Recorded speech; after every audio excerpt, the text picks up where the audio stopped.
Masterminds. We gonna get this forever. You know, whenever we link up, they think we come from outer space or something. Let's get this money. First stack for the hills, I'ma bring the beat. Car seat still smelling like 10 keys. Tell a plug that I'm looking for an increase. Wingstop, fat boy, do the 10 piece. Say it to the name in the car star. Switching lane to lane like Walmart. Sipping Bordeaux while you Bordeaux. Has the lights flashing on the Bordeaux. Church.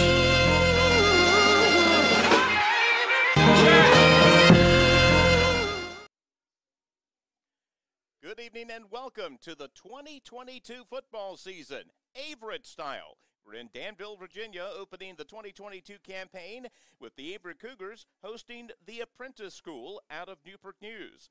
Welcome to Frank R. Campbell Stadium on the North Campus of Averett University, where it's not just a season opener, it's the opener of a new era. The Averett Cougars, now members of the ODAC, coming from USA South, new opponents, still the same great game. Good evening, I'm Chuck Vipperman. Welcome to 2022 football from Danville, Virginia. Averett University against the Apprentice School is our game this afternoon. The Averett Cougars open against a team they haven't played in 20 years. We played them in the year 2000. The 2001 game had to be canceled because of the 9/11 attacks. The next year, a doggone hurricane hit the coast of Virginia, and everybody was stymied that weekend. That's the last time these two teams were scheduled to play. But this afternoon, we have Chamber of Commerce weather here in Danville, Virginia, as Averett gets ready to open their 2022 season again with a new conference brand. The tailgating. It's back, folks. You can practically smell it through the screen. A crowded parking lot today outside Frank R. Campbell Stadium as the Averett Cougars, boys of fall, not these guys, but the guys who will be wearing helmets this afternoon, get ready to take the field for the 2022 season, and we could not be prouder of these guys. We are looking forward to some fun times here this fall at Averett University. Again, some new opponents, but still the same Cougars you've grown to know and love. The Cougars, again, are 0-2 all-time against Apprentice. Again, they have not met in exactly 20 years, and that was the third year of Averett's football existence. Cougars' first season was, of course, in the year 2000. One of the numbers we'll be tracking tonight is the number 7. When someone told me first that the Averett Cougars were picked 7th in the conference, I kind of did a double take. Then I remembered, oh yeah, we're in the ODAC now. That's big boy football here in Division III, and the competition on a week-to-week basis is going to be a lot tougher. Some of the non-district schools we know, but even some of the ODAC schools need no introduction to sports fans around here. Teams like Washington and Lee, Randolph-Macon, Hampton-Sydney, Bridgewater, Shenandoah, and, of course, two opponents that we know from days gone by here, Guilford and Ferrum will be the season closing game. You can see that Averett-Ferrum rivalry being renewed in a conference standpoint. We're going to take a moment here to pause because we've got a moment of silence.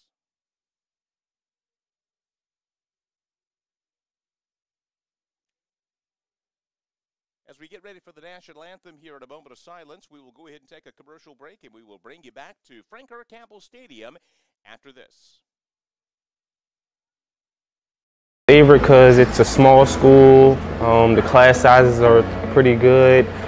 I feel like with the class sizes, you can really focus on, the one-on-one connection with your professors and everything.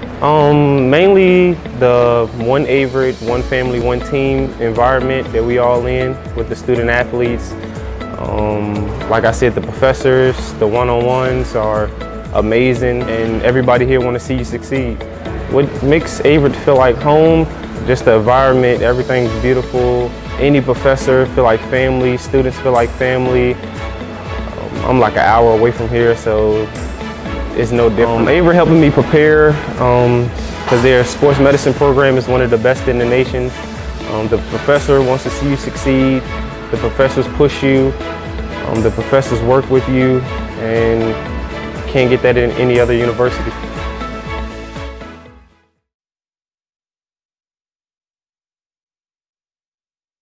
Being a student athlete here has definitely pushed me to do things that I have not been able to do in the past.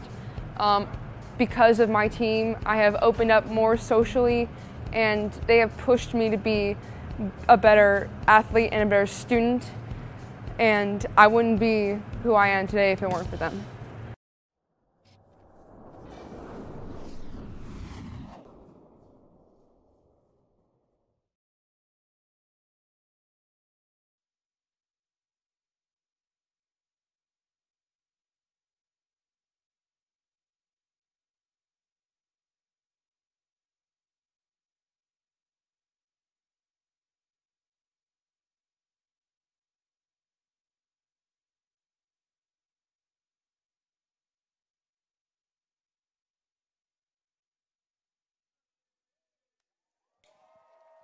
Some pregame fireworks that made the people in the press box jump. We're ready for lots of fireworks this fall from Averett University. What a scene here at Frank R. Campbell Stadium as Danville is ready for NCAA football. Averett Cougars, of course, coming off a solid season last year, 5-5 overall, 4-4 in the USA South Conference.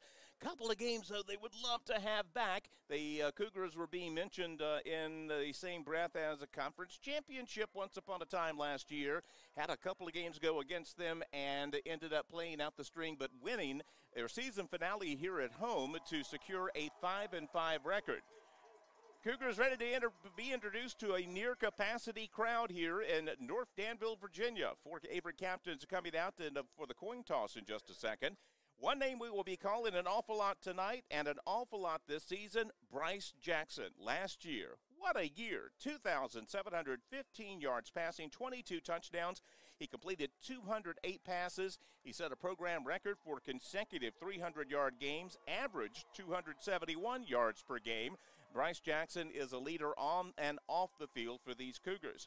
Cougars captainry headed towards midfield right now as the Apprentice School Builders will also bring their captains out for this evening's coin toss. And we'll have the big storming intro here by the Cougars. Again, Bryce Jackson is the name you will be hearing an awful lot tonight and hopefully for 9 more weeks from Averett. He's out of Durham, North Carolina. He is a good one. Here come the Cougars.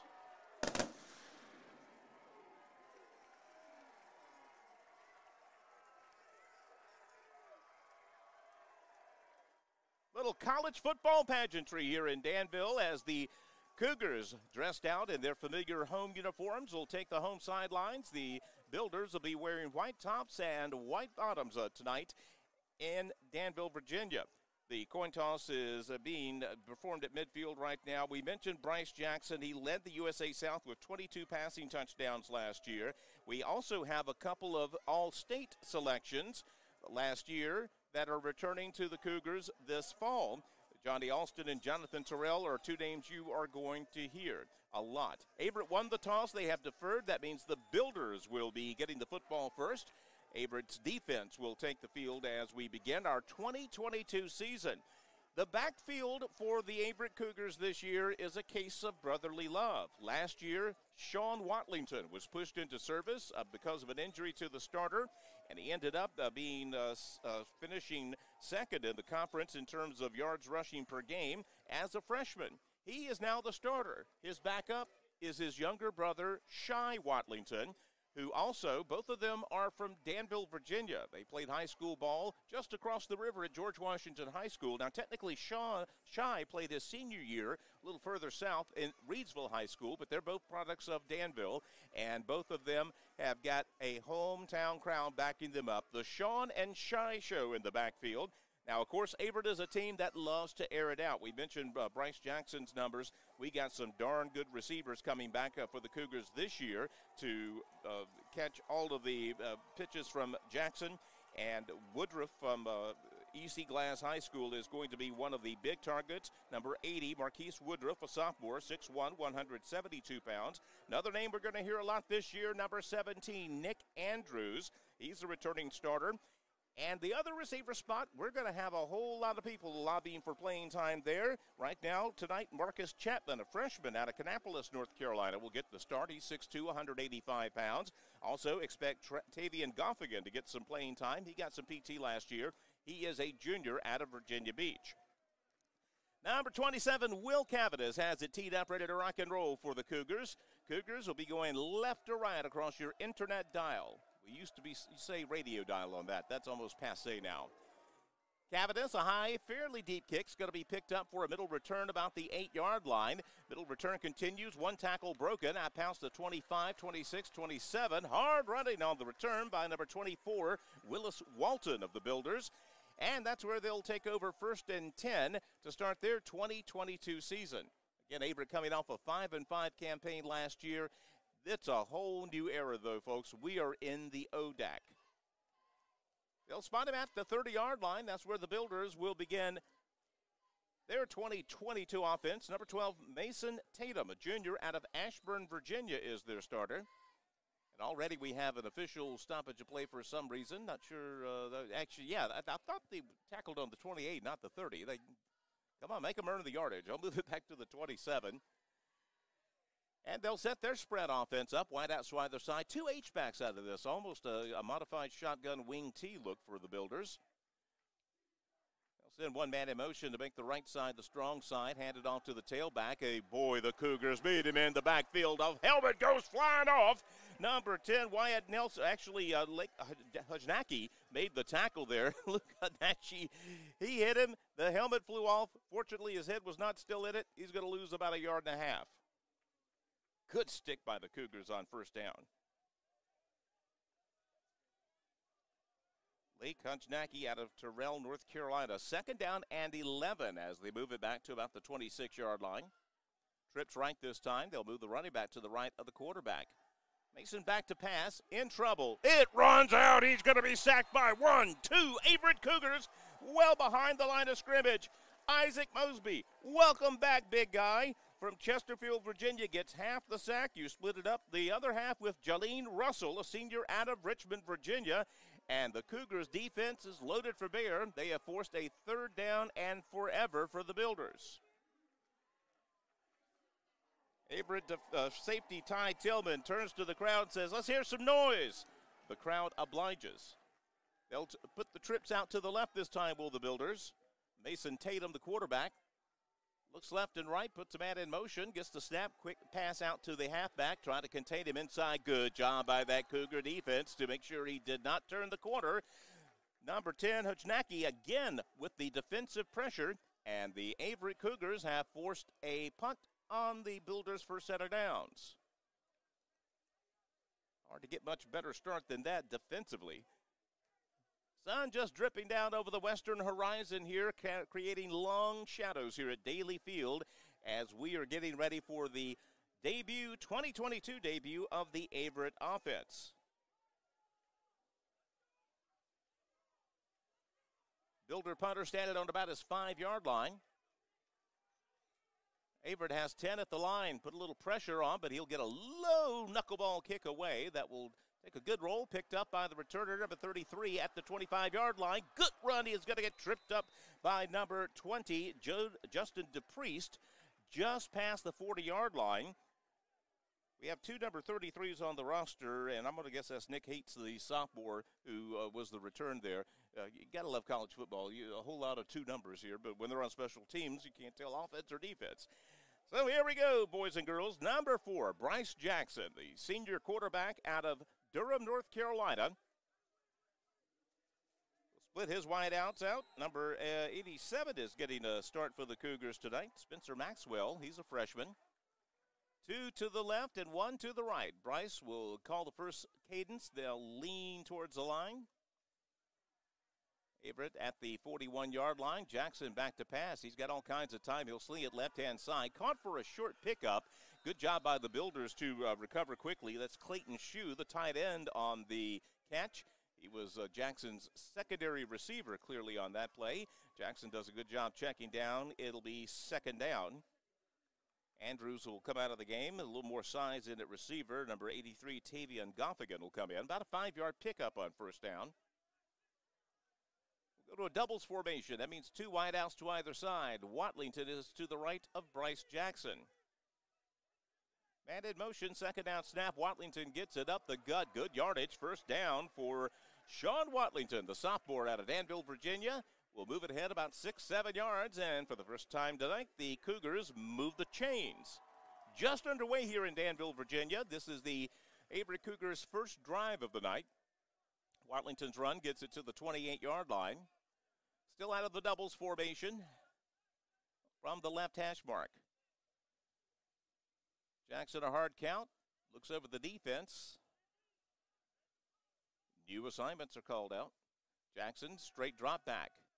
Has time, rolls to his right, short to Watlington, 25-yard line. Bust a guy there to get ahead to about the 21. About a 5-6 yard pickup. Again, a check down on the receiver there, but you've got a good senior quarterback who is cool in the pocket, knows he's going to have time, and can check down.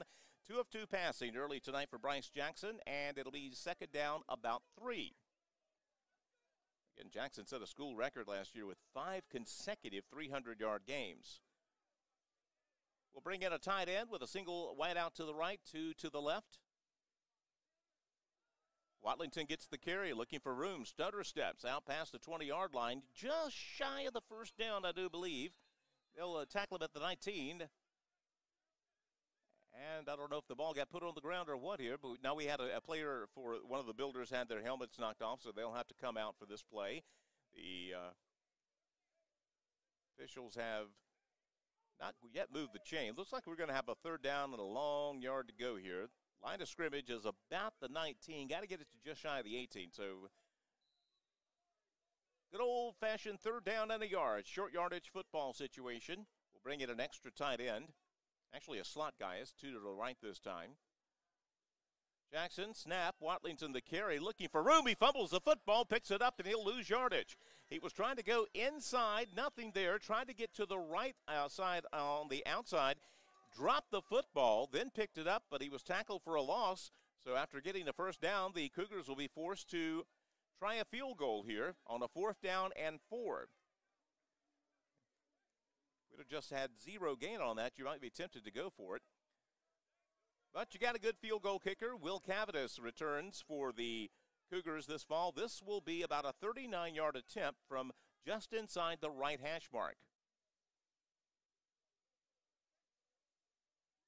Snap is down. Kick is on its way. Clearly got the distance. Does he have the right side of the uprights? He does not.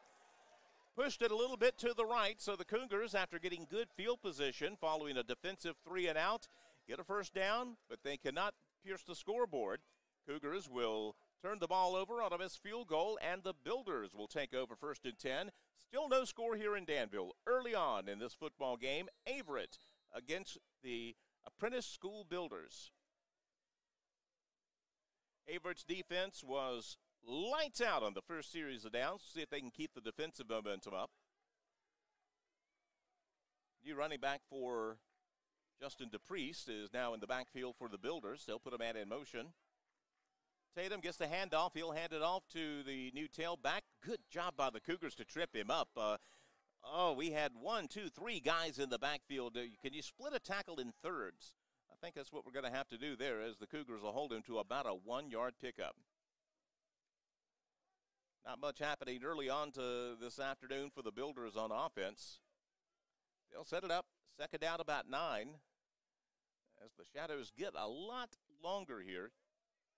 Beautiful night, though, for football. This is going to be great.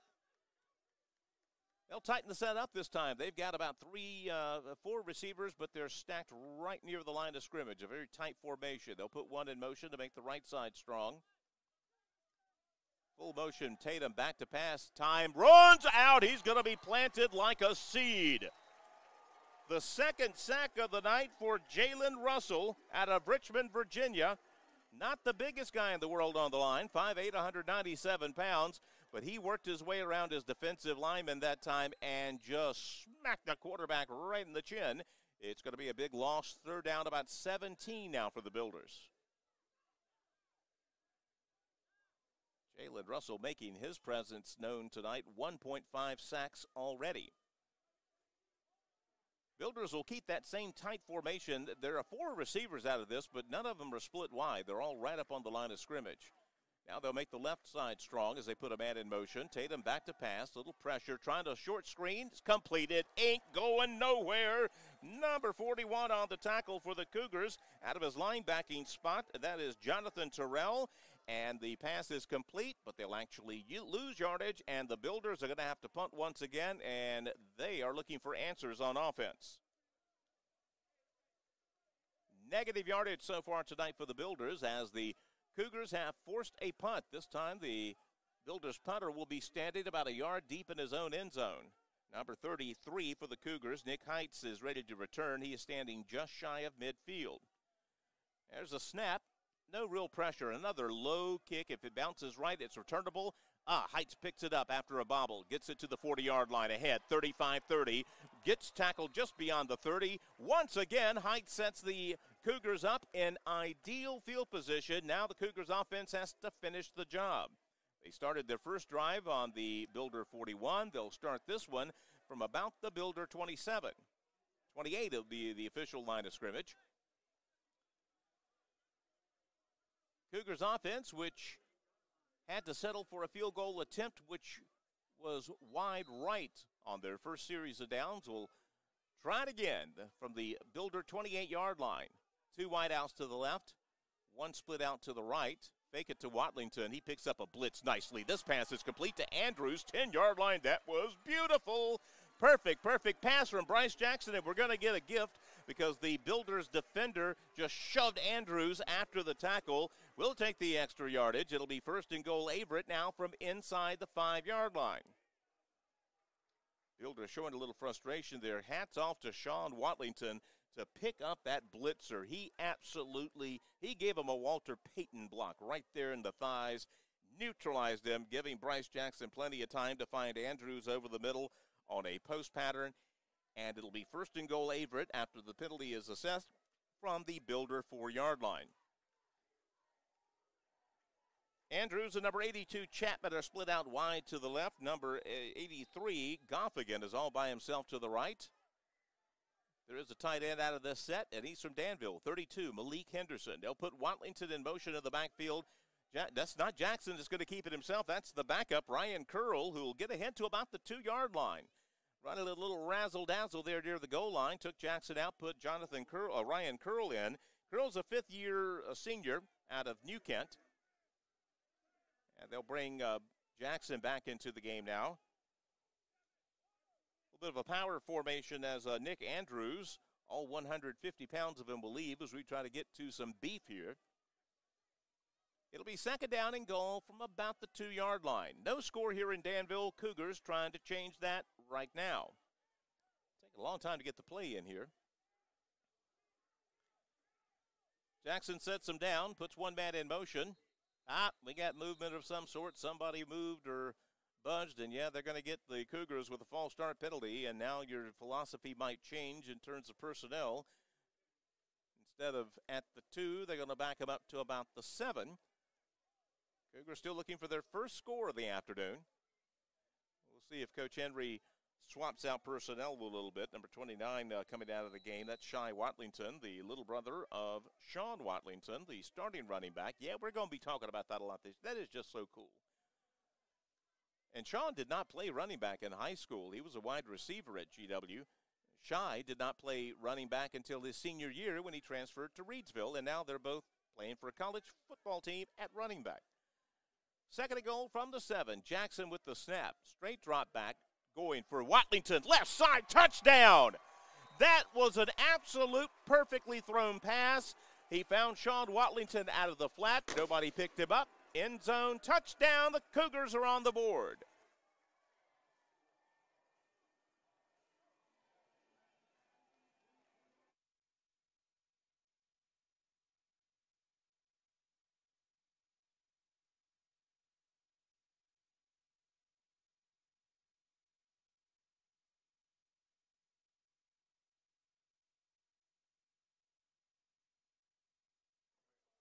Extra point is up and good. Go ahead and bring that replay up. I want to call this one again. This was awesome.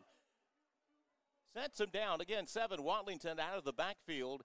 Checks down. They are in a pass formation. He does a little wheel route. Nobody quite home, and the pass could not have been prettier. We'll go and take a quick break as we get ready for kickoff. The Cougars are up 7-0. We'll bring you back for more live action in a minute. Averett because it's a small school. The class sizes are pretty good. I feel like with the class sizes, you can really focus on, the one-on-one connection with your professors and everything.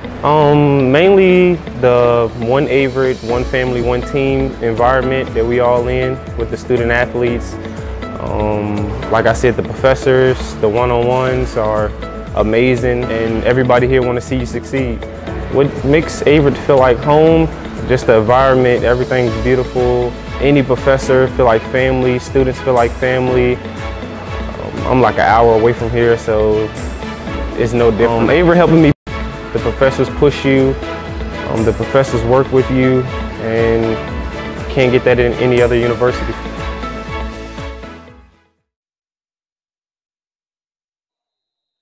Subsequent kickoff will find the end zone, so Newport News will start their third drive of the game, again deep in their own territory.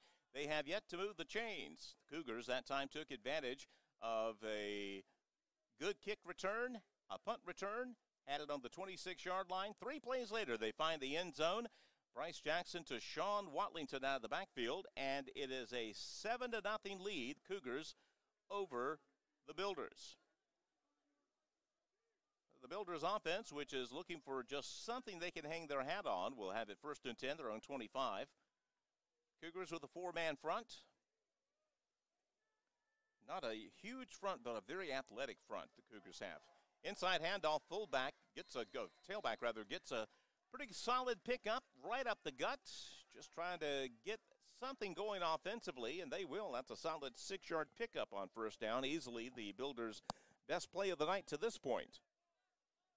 Cougars defensive line, Malik Pulliam is into the game now. He's a grad student, and he is a hoss, 6'2", 318 pounds, out of Chase City, Virginia. 2nd down and 4. Builders, the lineup trips right. Get a single setback. Tatum, the quarterback, gets the snap, back to pass, looking quickly, right-hand side, caught, but a little bit short of the 1st down. It was a little bit of a timing pattern on the right-hand side. Receiver, number 14, Ricardo Corpus, went down, picked it up. He was a yard shy, and now the Builders will have a 3rd down and short. Their 3rd downs so far have been 3rd and 20 and 3rd and 17. 3rd and 1 is reasonable. They'll go power this time with 2 tight ends and a I backfield. This is old school I football. Handed off to the tailback. He ain't gonna get a thing. Cougars bobble him up in the backfield. He got tackled by the team picture. Wow, what a stop by the Cougars. It'll be 4th down, and the Builders presumably are going to have to punt. I mean, can you split a tackle up 5 ways? Geez, Louise. Cougars figured they were going to run it. They guessed right, and they just absolutely blew the Builders off the line. They very charitably give them only a 1-yard loss. And so the Builders still looking for that elusive initial 1st down of the night.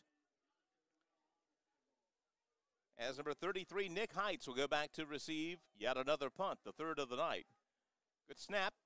Cougars checked up on the pressure a little bit. This one's high and short. He'll call for a fair catch, Will Heights, at the 36-yard line, and that's where the Cougars will start their 3rd drive. Story of the night so far has been that Cougar defense. The Newport News Builders have yet to move the chains. 3 and outs. Cougars start their 3rd offensive possession. They're running their first plays from their territory, and the Cougars lead 7-0. We're in the 1st quarter of football here. 4:12 left in the 1st period. So the Cougars have an early lead. They're trying to get their mojo on offense. I believe they put Shy Watlington into the backfield now. He wears number 29. He'll stand to Bryce Jackson's right. And Shy's going to get the carry right up the gut. He's going to be met immediately. Not much shaking there. Number 5, Javon Walker with the tackle. 6'2", 230-pounder from Verina High School. 0 yards on the first college carry for Shy Watlington. A couple of new names now. Tavarius Brooks into the ball game. He's out of Chase City, Bluestone High School. 2 wideouts to the right, 1 to the left. The tight end is also to the offensive right. Jackson back to pass. Straight drop back. Looking deep this time. Good-looking pitch and catch out past the 50-yard line. Number 87 went up and just hauled that one in. Another new target for Jackson this year, that is Spencer Maxwell, a very promising freshman out of Newport, North Carolina. That was a good ball from Jackson, too. He went over a well-positioned defensive back, put it right in the breadbasket, and it'll be first down Averett, ball on the Builder 49-yard line.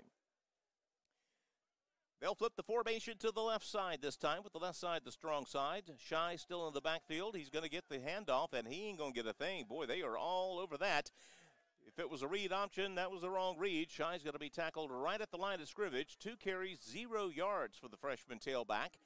And the Cougars will now have a second down, about 10. I think they'll be charitable and say he got right back to the line of scrimmage.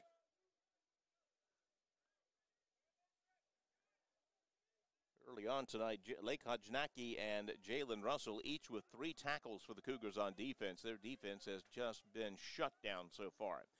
Second down and 10. Right side, the strong side this time, as Jackson calls the initial signals. Builders threatening a blitz with their left middle linebacker. Put Brooks in motion. Jackson a straight drop back, looking deep. Once again, same pattern, incomplete. Just off the fingertips of the intended receiver. That would have been a heck of a catch, but any receiver will tell you, if I got my fingers on it, I should have brought it in. That was Trey Johnson, the intended receiver, out of Panama City, Florida. A pass is incomplete, and the Cougars now face a third down and 10. Jackson had completed all of his passes before the last play. We'll split Brooks out wide to the right, along with number 18, Clayton Shue. It's a tight end who's going to be in a slot position. The doubles formation, 2 wideouts to either side. Jackson looks back, rubs his chest, now is going to drop back to pass. Looking for room, looking for time, throws it short. It's going to be caught short of a first down by number 87. Again, Maxwell on the catch. He's got 2 catches in his first college game. Fourth down and 4, and we'll see if the Cougars are feeling froggy. Nah, we're going to bring in a punting unit. You got to feel like you've got just supreme confidence in your defense the way this game has started. Mason Smith, another returning specialist for the Cougars, will boot this one away. He's also the backup place kicker out of Cape Fear High School. Builder's return man is standing on the 10-yard line. This will be the first punt of the 2022 season for Averett. Good snap, high kick, trying to find that corner. Oh, what a fantastic punt down to the 2-yard line. That was superb. Good job by Tristan Spencer there. The ball bounced just inside of the out-of-bounds line, and he stood on about the 2-yard line and said, yeah, I'll do it right here. It don't get much better than that, folks. Good play by the Cougar special teams, and an offense that is having trouble moving the ball will have to start on their own 2-yard line. 7-0 Cougars lead, late first quarter action here on a beautiful Saturday night in Danville, Virginia. College football is back, folks. You can probably sense just a modicum of excitement in my voice. Mason Tatum is the quarterback. 3 wide receivers short side, that's the left side. Hand it off to the tailback, ahead past the 5-yard line, maybe to the 6. About a 4-yard pickup just to try to get yourselves out of the shadow of the goal line. Minute and a half left in the first quarter. Cougars nursing a 7-0 lead that they are riding their defense so far this afternoon. Officially out to the 6-yard line, 4-yard pickup for the tailback. New tailback is number 13, Benny Nana, out of Spring Lake, North Carolina. They'll put him in motion. Tatum back to pass. Pressure, throws a short screen, complete. Popped hard, shy of the first down. Holy smokes, we're seeing some licks this afternoon, folks. Kerry Dickinson with the hospital hit about 2 yards shy of the first down. That was a mano a mano. He read the screen. Yeah, they got a few yards, but it's now 3rd down and 2 for the Builders. They'll run the same formation, a trips right this time. Averett looks like they're in a short zone on defense, threatening an outside blitz. Tatum back to pass, short pass. It's going to be pitched, caught, first down. The first down of the afternoon for Newport News. A little timing pattern out to the right-hand side, and it'll be a first down. We're going to take a look at that hit again and a warning. Watch out, folks. This is boom. There we go. read, react, and wreck. That's how you play it, folks, on defense. So the initial first down of the afternoon for the Builders. Shotgun snap. Tatum back to pass. He's got time over the middle, incomplete. Good job by the Cougars defenders. Number 10 stepping up that time for Averett to get right into the path of the football. Lake Hochnacki, who is playing lights out at his linebacker position, almost came up with an interception there. He's already got 3 tackles on the afternoon, and it'll be 2nd down and 10 for Newport News Builders. It's officially the Apprentice School Builders. I'm old school, Newport News Apprentice anyway. Don't ask. Trips right this time for the Builders. Mason Tatum tries to get 5 yards the easy way by drawing the Cougars off sides. They do not. Hochnacki will now go to a left outside backer position out of this set. Tatum back to pass once again. Once again, he's in trouble. He's flushed out of the pocket, trying to direct traffic, throws it to the right-hand side. We've got a simultaneous catch here. I don't know if they're going to give it to the offense or to the defense. I have no idea. Far side, both of the players came down with the football. That is what you call a 50-50 ball. Now Newport News is clapping, so they must have ruled it a completed pass to the offense. That was good tight coverage out there by the Averett defender. And, yeah, that's what you call a 50-50 ball. Tie goes to the offense, I guess. They both came down with the football cradled in their arms. Wow. That's going to be the end of the first quarter. We'll go ahead and take a break here as we get ready for quarter number 2. Cougars leading early on 7-0. We're back in 1 minute. Being a student athlete here has definitely pushed me to do things that I have not been able to do in the past. Because of my team, I have opened up more socially, and they have pushed me to be a better athlete and a better student, and I wouldn't be who I am today if it weren't for them.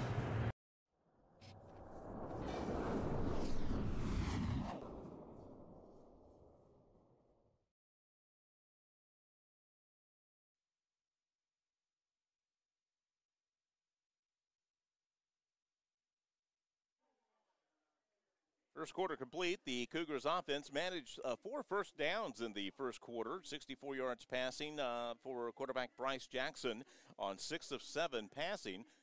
Only problem was we couldn't convert on a couple of the drives there. One of the drives ended up with a missed field goal. The other, we had to punt despite great field position. So even though Averett's dominated the game so far on a play-to-play basis, they only have a 7-0 lead, so it is still a 1-score ball game.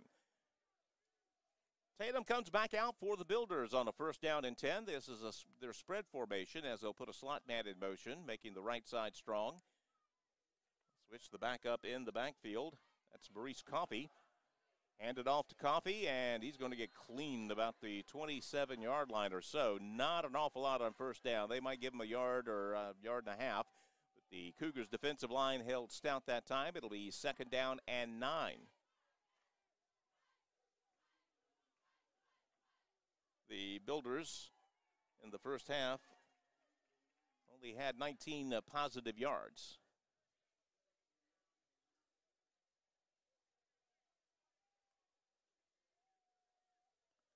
They'll set it up now, 2nd down and 9. Line of scrimmage, the Builder 27-yard line. This drive started on their 2. The man in motion, Tatum rolling against his body, gets pressure, throws up a duck downfield. It's going to be incomplete. Lots of contact, and the flag came in way, way late. The official is going to throw a pass interference call against Averett, I feel sure. But why did you wait till after the ball was incomplete before you threw the flag? That is one of my pet peeves. If it's a penalty, it doesn't matter whether they catch the ball. But he waited until the ball was incomplete before he threw the flag against Averett. I don't like that. But they don't ask me about such things.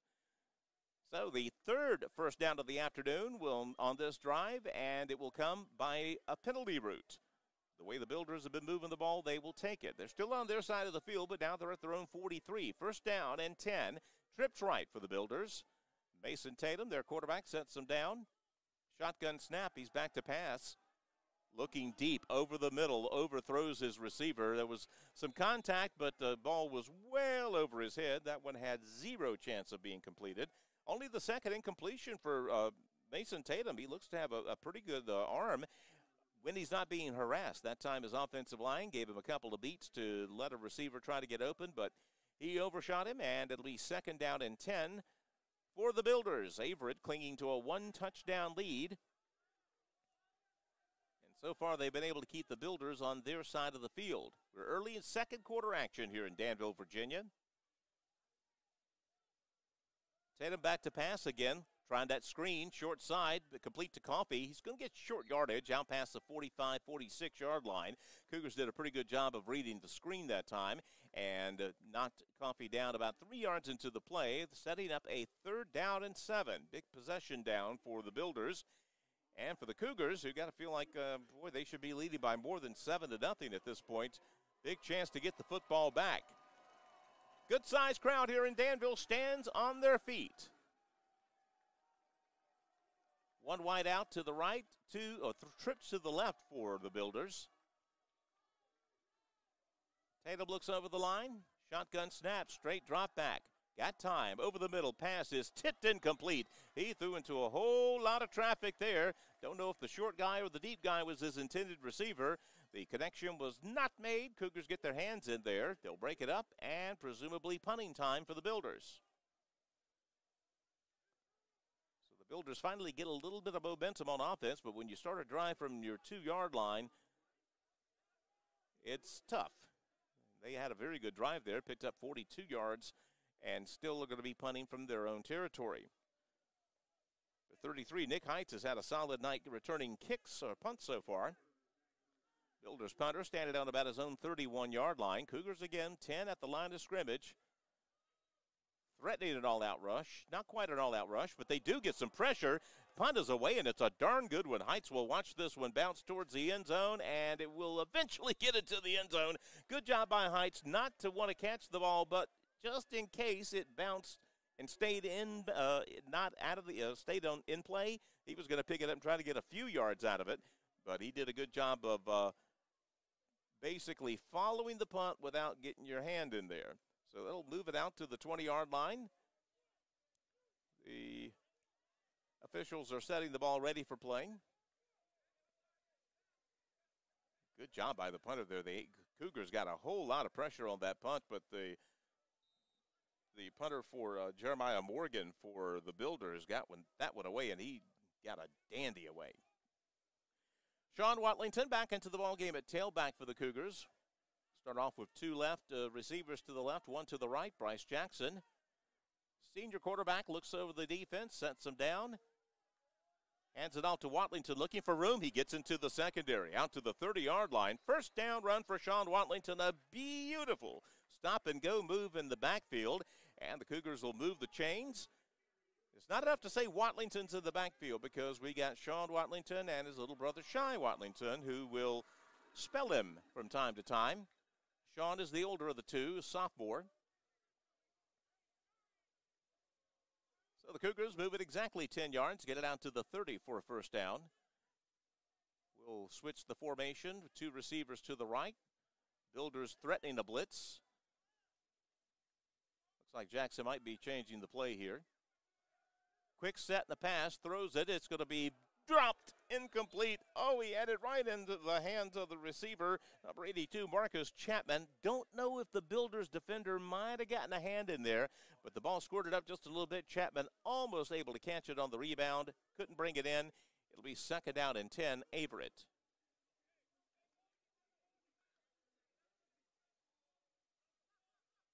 Same formation. The Cougars, of course, operate just about exclusively out of the shotgun. 2 wides to the right, 1 to the left, with a tight end to the left as well. Long count this time from Jackson. He's back to pass. Throws it over the middle, incomplete, trying to find Andrews. Pass might have been a little bit behind him. Andrews went against his body to try to haul it in. He could not, and now the Cougars, again, on offense, we're not hitting on all cylinders just yet. It'll be 3rd down and 10.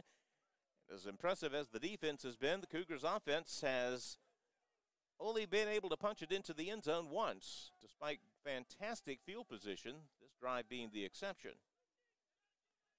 Same formation as they'll tighten up this on the left hash mark, so the wide out is not very wide at all. Blitz is coming. They send two linebackers. Pitch it off to the right. Pass is going to be caught on the far side, short of the first down. That was a heck of a pitch and catch, and the Builders almost had a design on the interception. Goff again made the catch, I believe, on the far side, but it's going to be 4th down and 2, and once again, we will see the Cougars punting team. Just kind of a close but no cigar offense so far for Averett. You see the flashes of solid offense, but boy, howdy, just can't quite get consistent on 3rd down in particular. 26, Mason Smith gets a good punt snap, and he'll get a good punt away. Picked up at the 25-yard line. The Builders returner calls a fair catch and takes it down there. And the score remains 7-0. We're in the second quarter here at Danville, Virginia. North Danville, the Averett North Campus. 12:05 left in the first half. Cougars have a 7-0 lead. Cougars defense has been a dominant force this afternoon. The Builders have not run a single play from Cougar territory. So the Builders, who got a little offensive momentum last time, did a very good job of moving the football, got 3 first downs out of their last drive. Tatum is 5 of 8 passing tonight. He will shift the running back in the backfield, straight pitch to the offensive right. Decent yards for the tailback, number 20, Justin Dupree says he'll get out past the 30-yard line, 32, so give him about 6-7 yards on first down. One of the better runs of the evening. 6 different players have run the football for the Builders to this point. Again, the quarterback, Tatum, 5 of 8 for 27 yards. Second down, about 3. We'll flip the formation with trips to the left this time. Mason Tatum is their quarterback. He's a junior out of Ashburn, Virginia, just outside of Richmond. Tailback gets the carry, and he ain't going to get a thing. 1, 2, 3, 4. Averett Cougars are there to welcome him to Danville. Boy, who got the tackle on that? Take your pick. Number 48, Mike Cotton. Looks like he might have got the largest pound of flesh there. About a half a yard loss, maybe. It'll be 3rd down and about 3 to go for the Builders as the Cougars' run defense has been pretty stout tonight. Another possession down, another big play opportunity for the Cougars defense trying to get this football back. We got a stoppage of play. Not sure what that's about. Now they say, okay, we're ready. Ball's ready for play. 3rd down and 3 for the Builders. Their own 31, 32-yard line. Trips right. Tatum back to pass. Throws against his body. It's going to be complete ahead for first down yardage. Just enough to move those chains. A good little look-in pattern and an out to number 19, who is not on the Apprentice roster. But kudos to him. He gets the short pickup and another 3rd down conversion for the Builders, and they are building some momentum on offense with just little short passes here. Trips to the left. Another long count attempt by Tatum. Does not draw the Cougars offside, so he'll change things up, calls out a new play to the line. Looks left, looks right, gets the snap. Another quick pass over the middle, caught. Quick tackle by the Cougars, but not before. Pick up about 6 yards. A flag comes in from outer space, and that usually means a face mask the way the tackle came down. We'll wait and see if that's the case. Pass completed to the 45-yard line, and we'll see if we got a piece of his face mask while bringing him down there. Personal foul face mask against the Cougars, and that's going to be another first down for the Builders. And for the first time this afternoon, they are in Averett Cougar territory. 7-0 lead for Averett does not seem like a very big lead at all right now, not with the Builders moving the ball, using short passes, and in that case, an Averett penalty to move it to the 40-yard line.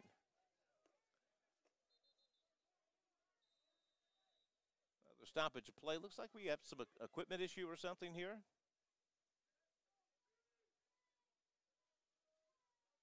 Well, the refs, I don't think they're talking about their post-game dinner plans. But whatever it is, evidently has been resolved because the guy in the white hat says, let's play ball. First play from Averett territory for Newport News. Mason Tatum building a good drive here for the Builders. Same formation. They're running a trips left or a trips wide side out of the pretty much during this drive.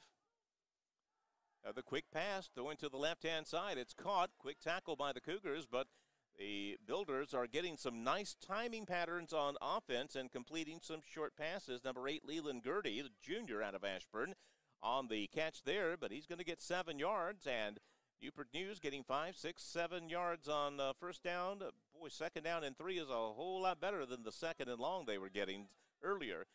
The short passes are keeping Averett's pass rush at bay as well.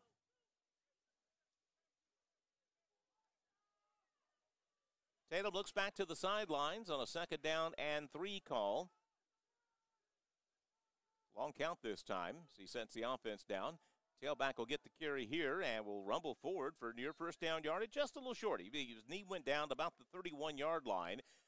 So it'll be a third down and about a yard to go for the Builders of the Apprentice School. Now the third down opportunity, the Builders have been building some momentum on third down, and this will be the third down attempt of this drive. It started at their own 25-yard line. They are now at the Averett 31. Third down and a yard. I formation. They ran a trap out of this last time. They do it again. Cougars will not be able to corral them. We got a little pressure in the backfield, but the tailback, number 24, Willis Walton, was able to dance out of pressure, get it forward, and the Builders are starting to really move the football now. Again, just doing it little bit by little bit, but that counts too, and they'll move the chains, and they are now at the Cougar 29-yard line. Time for this defense to make a play. Tripped right. And they've been doing it with short passes, just negating that Averett pass rush, which was killing them in the first quarter. You can't get a pass rush if it's a 3-step drop and a pitch. Tatum once again, short pass to the right side. It's going to be caught short gain this time. Not an awful lot as the Cougars were there. Still a 4-yard pickup, though. It's kind of an extended handoff, and it's a low-risk pass. Number 82, Wesley Cole on the catch. He's a freshman out of Georgia. And it'll be 4 yards to the positive, so if you get 4 yards every play, you're going to score. They'll flip the trips to the right this time on the short side of the field. Tell you what, they have really taken the air out of this ball, the air out of the ball this drive, too. They've already burned 6 minutes on this drive. A very impressive drive by the Builders. Strange, another short drop back out of the backfield. It's complete. Tackle made right at the marker. It was a good little pitch to the tailback coming out of the backfield, number 13, Benny Nina, and it's going to be first down yardage. Good job by the Cougars linebacker, Lamar Horner, to bring him down, but the Builders are just nickel and diming the Cougars. Not even nickel and diming. This is pennies and nickels. Just little short passes, but they are being brutally efficient on this drive. Not trying to get the ball downfield, just trying to get short passes here and there. And Mason Tatum is using an awful lot of the play clock. This is almost like a 4 quarters offense, except they're moving the ball. First down from the Cougar 20-yard line. Tatum back to pass, looks right, throws left, ball is tipped incomplete, trying to find a receiver on a slant pattern. Pass a little high, a little hot. The Cougars had a bead on the deflection there, but it fell incomplete. It'll be second down and 10. This is almost like playing a team that runs a power I set that wants to grind it out for a run, 3 yards, 4 yards, 3 yards. If you can get them to that 1 0-yard play, you really get them out of their rhythm there. We'll see if the Builders are knocked out of their rhythm by the incomplete pass on first down. Tatum was 9 of 12 before that pass. 7-0 Cougar lead, but we are more than halfway through the second quarter, and Apprentice is on a drive. Second down snap. Longer drop this time as the quarterback will throw it. It's caught. First down yardage. He took a shot, but Mason Tatum made a big boy pass downfield, and it's another Builder first down. They have come alive on offense. That was the first time they had a 5 or 7 step drop in this drive. He paid the price. The Cougars got some defensive pressure on him, but Mason Tatum threw a bead down to his wide receiver, number 14, Corpus, and it is 1st and goal for the Builders from the Cougars' 7-yard line. Petty is in the backfield, or Nina is in the backfield next to Tatum. He'll flip the offense. 2 tight end set this time, more of a power look. Back to pass. Tatum throws it short. Nina is in the end zone for a touchdown. I know they say incomplete. Ball was bobbled. He never had control of the ball beyond the end zone. And that's going to be an incomplete pass. Boy, they had him open too, buddy. They had him open out of the backfield, and that had touchdown written all over it. Nina could not corral it, and it'll be 2nd down and goal from the 6. You get the feeling the Builders are very content to keep their short yardage, short passing game going here, but DePriest is now in the game at tailback. He was listed not on their 2-deep roster, but he's been getting a lot of snaps. Trips right, short side of the field. Tatum back to pass, tries a slant, pattern again, incomplete. Good job by the Cougars defender on the far right side. He was in isolated coverage, was Isaiah Sharper, senior out of Charlotte, North Carolina. He jumped the pattern and had a bead on what was almost an interception. And now, folks, we've got a crucial 3rd down and 6. They were just trying to run a hard slant in to make sure their receiver got inside position, but Sharper did not let him in. 3rd down and goal from the 6. Trips right, same formation for the Builders. Mason Tatum, after the incompletion, will call his initial set of signals. Now call out a new one for the guys. Tatum, quick pass. They're trying to fade pattern to the outside of the end zone. Sharper with a great job. Swats it away with his left hand. He was on an island out there, and he played that absolutely perfectly. Isaiah Sharper, 5'7", 155-pounder out of Charlotte, North Carolina, saves the touchdown for the time being. Now the Builders presumably will try to kick a field goal. For 49, Jeremiah Morgan is their place kicker. He's from Portsmouth, a junior, 6 foot, 160 pounds. Number 16, Jarrett Jystad, the backup quarterback, is the holder. This will be a short attempt, 23 yards to the right hash mark. Snap, kick is on its way. Got the distance. He's got it. Good. 23-yard field goal for the Builders, and they are on the scoreboard. We got a tight one here at Averett all of a sudden. Cougars have a 7-3 lead over the Builders. We'll bring you back to Danville in 1 minute.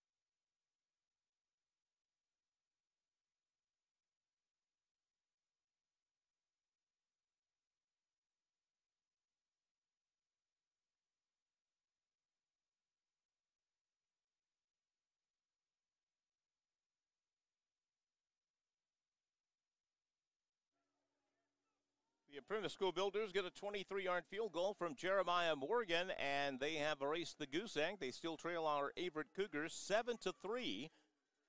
Sun now just beginning to tip below the tree line here in Danville, Virginia. Beautiful night for football. Kickoff is going to be picked up by Dietz in the end zone. About a yard deep or so. He's going to bring it out, see what he can get. Not an awful lot. Good job by the Builders to bring him down just beyond the 10-yard line. And the momentum has clearly shifted to the visitors now. They finally got on the scoreboard, and now they have forced the Averett offense, which has been sputtering at times tonight, to start with far and away their worst field position of the night, the Cougar 13-yard line.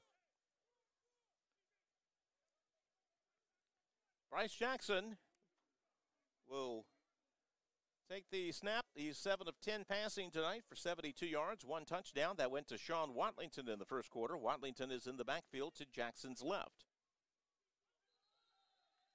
little bit of movement here, and I believe the Cougars are going to get backed up 5 yards, and Cougars looked like they had a sort of a physical advantage over the Builders a lot in the first quarter. It doesn't look like it anymore. The Builders have recovered, and they've taken the opening salvo from the Cougars defense and have basically forced the Cougars to not rely on their pass rush to get them into second and longs. They've been going to a short passing game.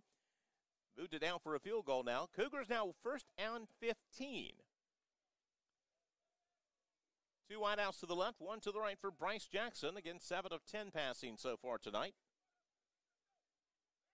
Snap to Jackson, straight drop back. He's in trouble. Now he's going to chunk it and run it, get what he can. He's going to get it out past the 15-yard line to about the 19. Not a bad run from Jackson, who was not recruited because of his legs. He was recruited because of his arm, but he will get ahead to about the 19-yard line and set up a 2nd down and 6 after an 11-yard carry.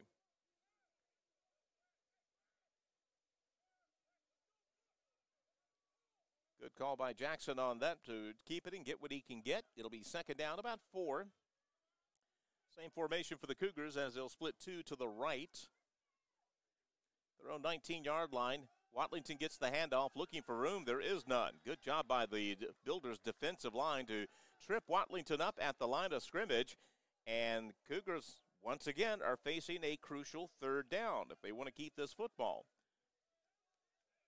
Watlington got bottled up now, 5 carries, 21 yards with a sophomore out of Danville.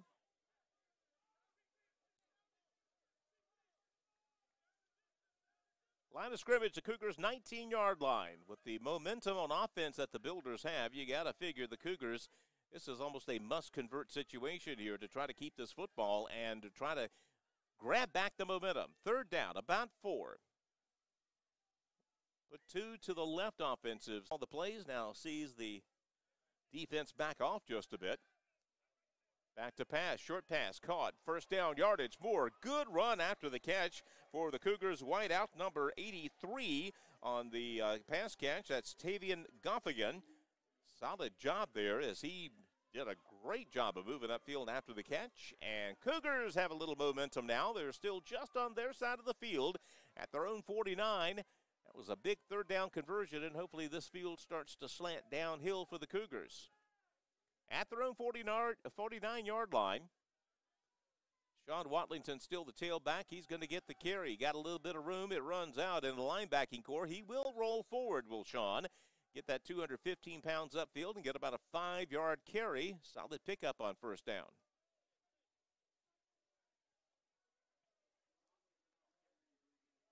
Averett trying to add to a 4-point lead, 7-3, late first half action. We are now under the 2-minute mark of the first half. A timeout on the field called by the Builders. We want to go ahead and take a timeout. Well, now they were just trying to get it. I'll go ahead and filibuster here because we're having some issues with that. Yeah, the Cougars, of course, in their maiden voyage in the Old Dominion Athletic Conference. When the ODAC comes a calling, you say, okay, we want in. Cougars, of course, are replacing Emory and Henry, who moved out of the ODAC and moved into Division II football world. But the Cougars, again, have some very familiar opponents on the schedule. Again, Guilford and Ferrum, a couple of former foes in the USA South Conference, are in the ODAC. Shenandoah, another team we played before in the ODAC. Bridgewater's a team we played out of district. We played Hampton-Sydney. We all know Randolph-Macon. We all know Washington and Lee. Schools that you know, schools that you have seen played before, that's part of the ODAC. And, of course, it's more than just a football conference. ODAC across the board, one of the top Division III athletic conferences in the U.S., and the Cougars are absolutely proud to be ODAC members. Timeout's over, and it'll be 2nd down and 5 for the Cougars. Again, 1:47 left in the first half. Cougars have all 3 of their timeouts. After a 5-yard pickup by Watlington.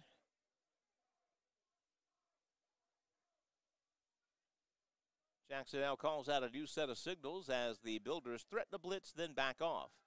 Jackson throws it right side, caught right at a 1st down marker. The receiver goes down immediately. That is Goffigan once again who makes the catch. It rolls down, and dare we say, Bryce is starting to get into one of his grooves. When he does, he's dangerous. Here we go. First down at the Builder 40-yard line. Jackson back to pass again. Got time. Lots of time. Now rolls out of the pocket. Now throws it across the field. Incomplete. He was trying to find Watlington. A flag comes in very, very late on the play. So this one might be coming back even further. We'll see if they grab the Cougars on a hold situation there. He was trying to find Watlington out of the backfield. Jackson checked up, though. That was not his most accurate pass of the night. Looked like he might have had Watlington there. Of course, on the play, it's a hold against the Cougars. And because it occurred well behind the line of scrimmage,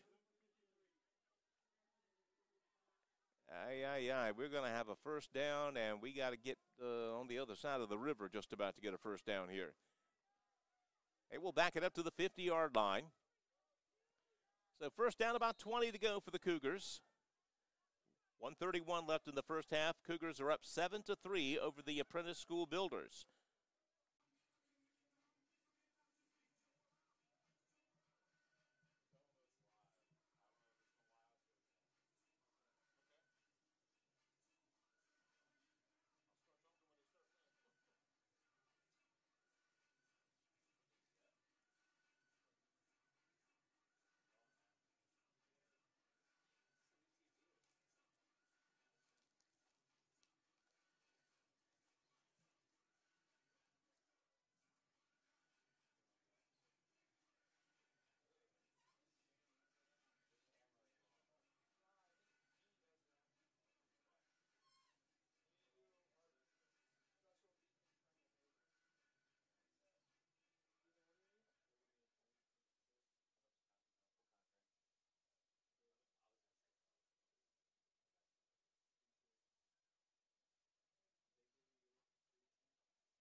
apologize for some of the glitches we've had, but we're going to keep this ship sailing as long as we can. And we have a halftime score of Averett 7, Apprentice School 3. Cougars' defense came out like gangbusters. They forced 3 3-and-outs on the first 3 Builder possessions and had the football 1st and 10 in Builder territory all 3 times.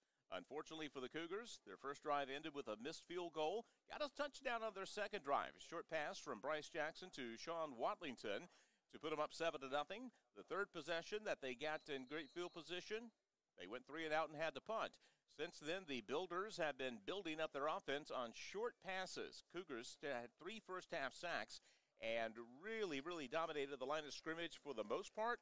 Unfortunately for the Cougars, the Builders began throwing short, quick passes and began moving the football and ended up in a pretty good spot first half-wise. Their quarterback, Tatum, 11 of 18 passing for 71 yards. Again, a lot of short passes, and he has thrown to 7 different receivers. Team stats-wise, the Apprentice School picked up 8 first downs in the first half, only 5 for the Cougars. The rushing yards, of course, the sacks played heavily into that. Apprentice School minus 41 yards rushing, and they have not been setting the woods on fire there. Averett, 34 rushing yards in the first half. Total yards for the visitors from Newport News, 72 total yards.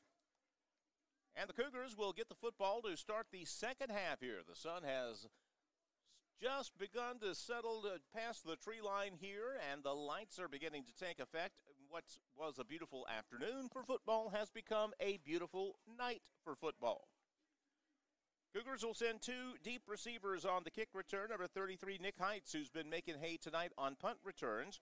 And number 15, Tristan Spencer, a sophomore out of Wake Forest, North Carolina.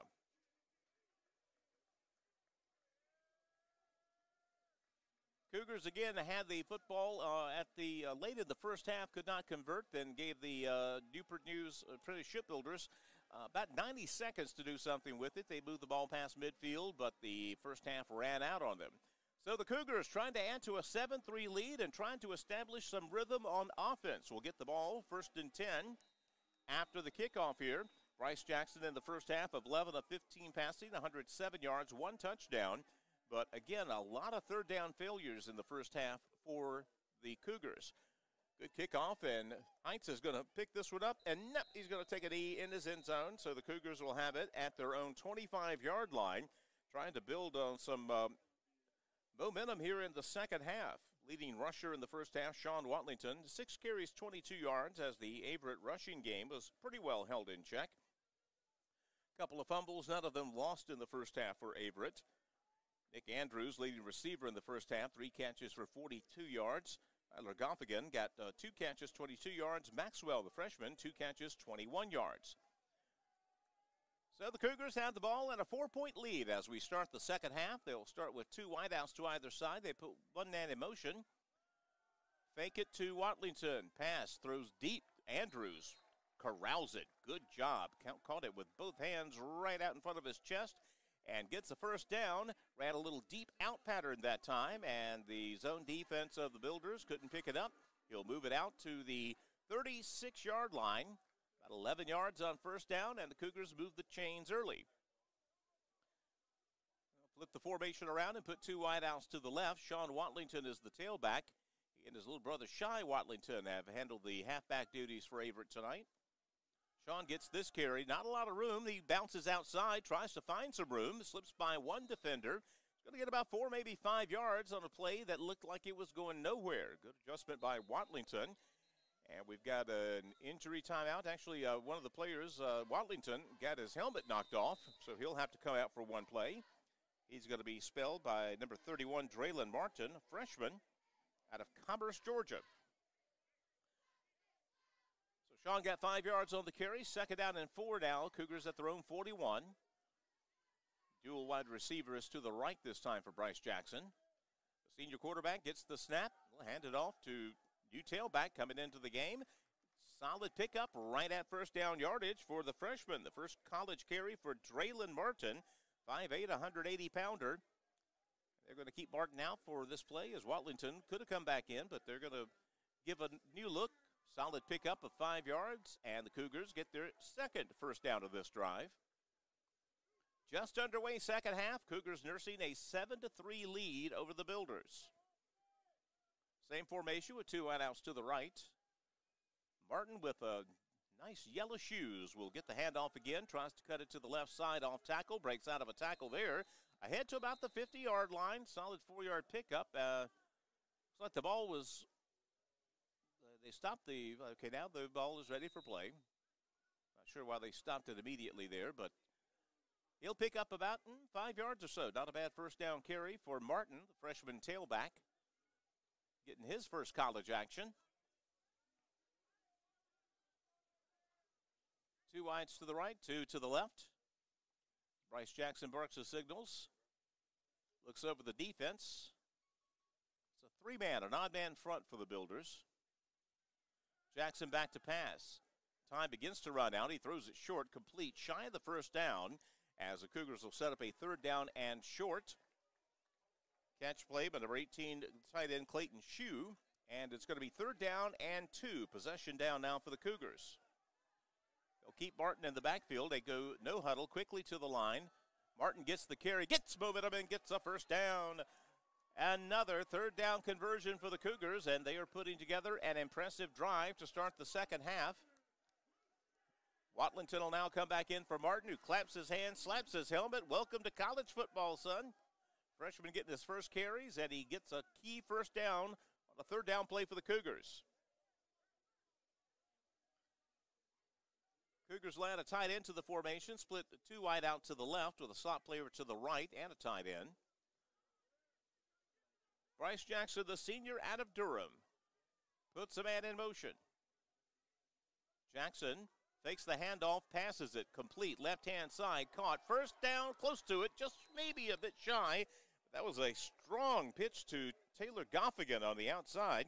Tavian Goffigan, 6'3", 204-pounder junior out of Virginia Beach, and he's going to pick up about 8-9 yards, just shy of a first down.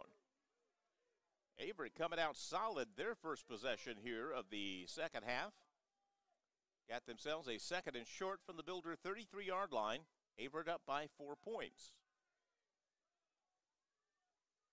Watlington gets the handoff, waits for the blocks. He's got it. First down yardage, ankle tackle attempt. That ain't gonna work. He breaks out of that tackle, breaks out of 2. Right-hand side, Sean Watlington will score for the 2nd time tonight. We got a scrum at the end of the play, but that's not going to matter. We've got a touchdown. Hats and flags are flying like confetti at the 20-yard line as a couple of guys got into it after the play. But a fantastic job by Sean Watlington to shed tacklers, find room on the right side, and then it was a matter of speed, and we got a whole lot of mess to short out after that. One thing we are sure of, though, that was a touchdown. Touchdown from 36 yards away for Danville's own Sean Watlington. I count 1, 2, 3, 4 flags, and 5 flags and a hat if you're keeping score at home. There was a scrum of players there, and their refs are breaking out their little book here, so some people are going to be tossed from this game after that. Again, it was just a pile of humanity there at the 20-yard line, right where Watlington broke the tackles, got to the outside, and when you look back at the pile, there were just a lot of people and a lot of arms flying here, so there's going to be some people getting an early shower after the ball game here because the officials have broken out the book. They're going to compare notes, make sure they saw the right numbers doing the wrong things, and now they'll, of course, explain it to the coaches here. Coach Henry is out on the field wondering which of my guys got bottled up in this and probably asking why they can't defend themselves. Whatever the explanation was, his body language suggests he's not terribly happy with it. Now the officials are going to talk to the Builders head coach, and we will see what the damage is after what will probably be offsetting penalties, but again, the big net effect of all this is going to be possible ejections from the ball game. As it stands now, after the touchdown, the Cougars are up 13-3 after an impressive run from Sean Watlington.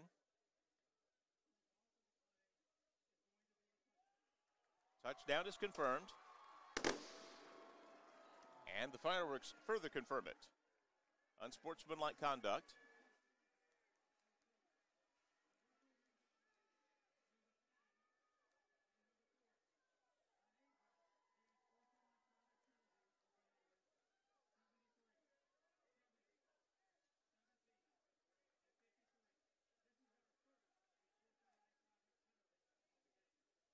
So, a whole lot of different players got unsportsmanlike penalties, but I did not see him give the heave-ho to anybody.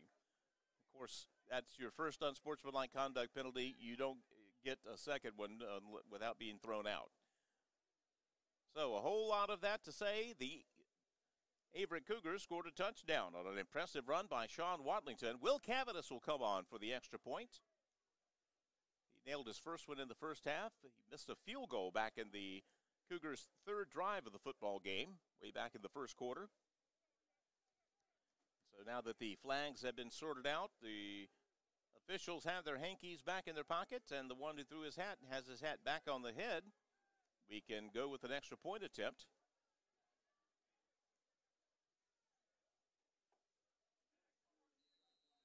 All ready for play, and the Cougars will try to add to their lead here. Cavanis, returning starter at place kicker for the Cougars. Swings the right leg through. Good-looking kick. It is good. And the Cougars have extended their lead. A very, very impressive drive to open the second half. Cougars take it 75 yards for a touchdown. They lead at 14-3. We'll bring you back in 1 minute.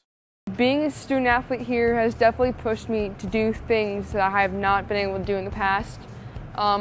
Because of my team, I have opened up more socially, and they have pushed me to be a better athlete and a better student, and I wouldn't be who I am today if it weren't for them.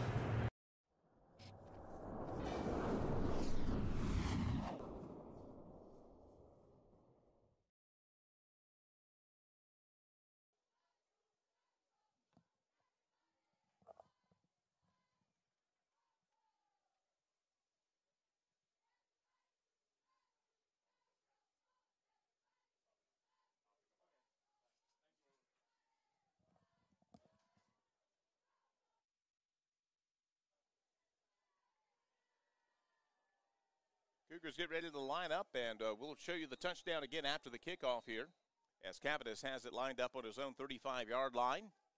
Cougars now with a 14-3 lead over the Builders of the Apprentice School. Cavanis will bang this one right to the middle of the field. It will get into the end zone for a touchback. Going back to that touchdown by Sean Watlington. Looked like he was going to have an ankle tackle about 4 yards into the play as the sophomore from Danville, Virginia, encountered resistance, kept the legs moving, broke out of the ankle tackle right there. It ain't going to work. Look at that. He squirts to the right-hand side. And at that point, it's a track meet, and my money is with Sean Watlington if we're in a track.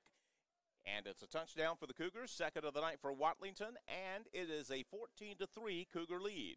11:05 left in the third quarter. Cougars with 75 yards took them exactly 4 minutes and 55 seconds. 3 minutes, 55 seconds, should say. Trips right this time for the Builders. Their opening drive of the second half. We're going to have a delay of game penalty, I do believe, as the clock went down to 0. Tatum, busy in the first half, 15 of 23 passing. Again, only 105 yards. A lot of short passes. Only one pass, or actually 2 passes, of more than 10 yards. Running the ball, the Cougars' defense was pretty stout. Again, 41 net lost yards, because you have to factor the sacks into that. Back them up 5, second down and 15 from the 20. Tatum, a straight drop back. Got time, throws it right-hand side. Pass is caught at the 29, 30-yard line. Good low pass. Receiver went down and just snatched it right off the ground, and it is second down and 5. 10-yard completion on first down. Again, they're running lots of underneath stuff, and Tatum's got a decent arm. He gets it to the ball, the receiver, very quickly. They'll flip the formation around. Trips left this time. Tatum, a quick pass to the right this time. Cougars will make the tackle, but not before. It's another short pass on the first down. Cougars are giving them some of the short stuff, and the Builders are taking it. Mason Tatum has been a busy young man tonight already, 26 pass attempts. So first down for the Builders at their own 39-yard line. And it has been short pass, dink, dink, dink for the last 2 quarters. Same thing again, short pass is going to be tipped incomplete. Oh my gosh. Hutchinaki almost got a interception. He got a mitt on the football out of his short zone from the linebacking spot. Pass falls incomplete, second down and 10. Builders go quickly back up to the line of scrimmage. Same formation with trips left. Morris Tatum, the quarterback, will hand it off this time. Tailback gets decent yards. That's number 13, Nana, who will get ahead for about 5 yards or so. Gets him in third down and shouting range. They'll say he was tackled at the 44, so it's third down and 6 for the Builders. They'll keep the same formation in. Cougars giving their wide receivers about a 5, 6, 7-yard cushion. They're going to try to take advantage. Up, receivers open, second, incomplete. He cocked and fired after a play fake. A flag way late at the end of the play, and I believe we're going to extend this drive, unfortunately, with a late hit, and that is a killer. Defense works hard to try to get everything back, and then presumably a penalty against the Cougars will keep this drive alive. That's a bad one.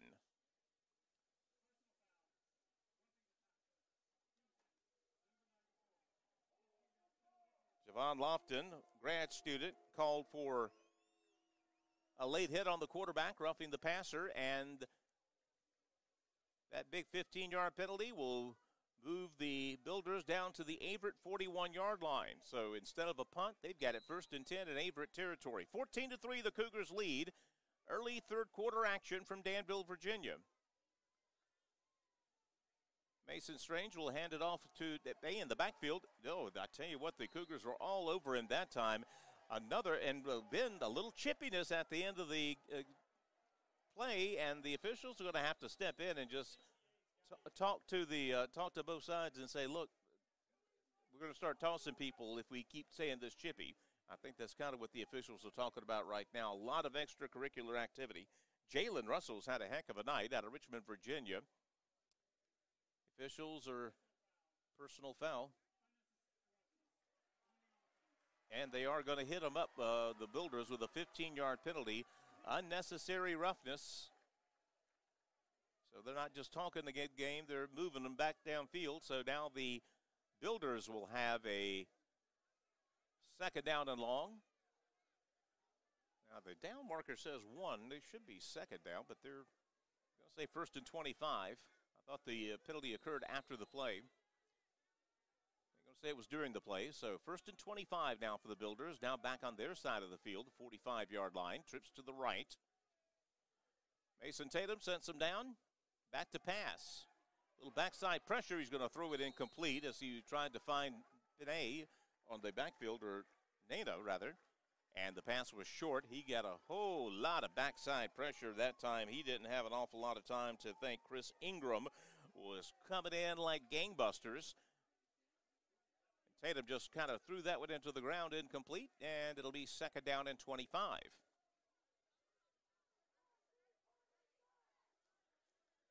They'll go to their tight formation again. There are 4 receivers out of this set, but they're double stacked very close to the line. This is a power set. They'll put one man in motion to make the right side strong. Tatum back to pass. Time runs out. Throwing it all downfield. He's got a wide open receiver and a beautiful long touchdown pass. That was a super, super long pass. It doesn't get any better than that. And a guy who's been going dink, dink, dink, short, short, short, pops us long, and he throws an absolute C to a wide open receiver. That was a beautiful pitch and catch. And the Builders are back to within a score. 14-9 pending the extra point. That was about as pretty a touchdown pass as you will see. That was absolutely perfect. Reynolds on for the extra point. He made his only other conversion attempt in the first half. His field goal, I should say, in the first half. This one is up. It's good. And we got a ball game. The Builders storm back and score their own touchdown. It's now Averett 14, the Apprentice School 10. We'll bring you back to Danville for more in 1 minute. Being a student athlete here has definitely pushed me to do things that I have not been able to do in the past.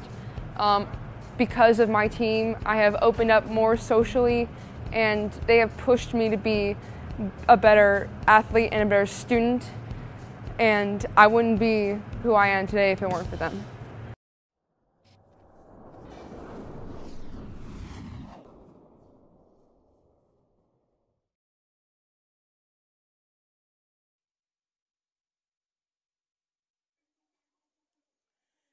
Back in Danville, we're going to show you a beautiful touchdown pass.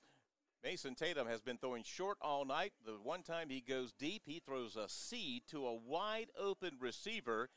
And the next thing you know, we got a ball game. Well, I tell you, he just lulled us to sleep all night with screens and bubbles and quick outs and quick slants. And, oh, they got a guy open downfield, and he threw him a dart. That was a good-looking pass. Reynolds on for the kickoff. It's going to be returnable. Heinz will pick it up at about the 7-yard line. Tries for a middle return now. Tries to cut it to the left. He'll have a little seam out there. Some room. Past the 30. Inside to the 40-yard line. Just shy of midfield.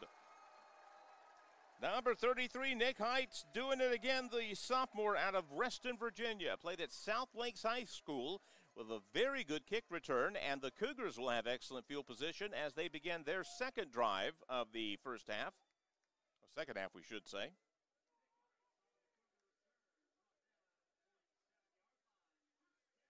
Bryce Jackson, 13 of 18 passing, trying to extend the Cougars' lead once again after the Builders threw down the gauntlet, matching Averett's touchdown with one of their own.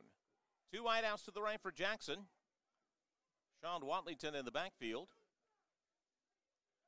Jackson back to pass. Quick set pass caught by Watlington, looking for room to the outside. Breaks a would-be tackle there. Gets knocked out of bounds shy of the first down.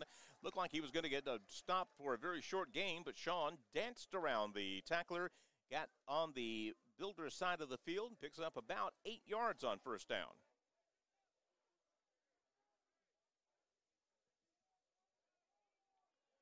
#17 Andrews, number 82 Chapman are split out wide to the left. Just switch the formation around. Second down and 2 for the Cougars from the Builder 45-yard line. Watlington gets the carry, not much room. Boy, that linebacking core closed on him in a hurry. He will be very fortunate to get a yard, and now Averett has a third down and a long yard to go here. Good job by that linebacking core. Averett's going to go tempo. They're going to go right back to the line of scrimmage and run a trip stack formation to the right. Set them down very, very quickly. Jackson, the count, hands it off to Watlington, skips forward for a first down. Good looking possession down for the Cougars as they try to run a little tempo, and I think they're going to try it again. Watlington on the carry, gets the first down. Cougars will look to the sideline to get their play. Not really rushing back up to the line of scrimmage here, but they're not huddling. They tried to catch him with a little tempo last time, and it worked well enough to get a first down. They're now at the Builder 41-yard line. Cougars up by 4 points. Now Jackson will do his secondary read here. Jackson is back to pass. He throws it short. It's going to be caught for a short pickup. Check down to a secondary receiver. That was number 32, Malik Henderson, another former GW Danville star, who's now playing with the Cougars. Tight end from Danville gets about 3 yards or so. They'll move it ahead to the 38-yard line. Second down and 7. A whole lot of Danville guys making noise tonight. As a Danvillian, I love that. Two wideouts to the left. Sean Watlington is still in the backfield, I believe. Jackson again will get a secondary read here. Second down, about 7 for the Cougars. That's actually Shy Watlington in the backfield now. Jackson is back to pass. He's got time. He's looking for Watlington. The throw is incomplete, but we're going to get a flag. Shy Watlington ran a wheel route on the right side, and the cornerback bumped him about 15 yards into the play. The pass was overthrown, but there was a reason. He was held up, and the Cougars are going to get a first down the easy way. I tell you, it's from having seen them in high school, again, Sean was the older of the two. He is the older of the two, and he played wide out. And when his brother started playing with him, it was almost like looking into a mirror. I mean, the size, the build, and everything was different. Both of them fast. Both of them have great escapability. I mean, they're both playing college football. You get the idea. So they'll move it to the Builder 27-yard line. Averett up 14-10, just under 7 minutes to go in the third quarter. Two wideouts to the left for Jackson. Watlington gets the handoff. Not a lot of room. He will get upended about not even a yard into the play. I think he got back to the line of scrimmage, and that is it. Just running it up the middle every so often to keep him honest, and there was nowhere to go there. Shy will be tackled at the line of scrimmage, and we have a 2nd down and 10.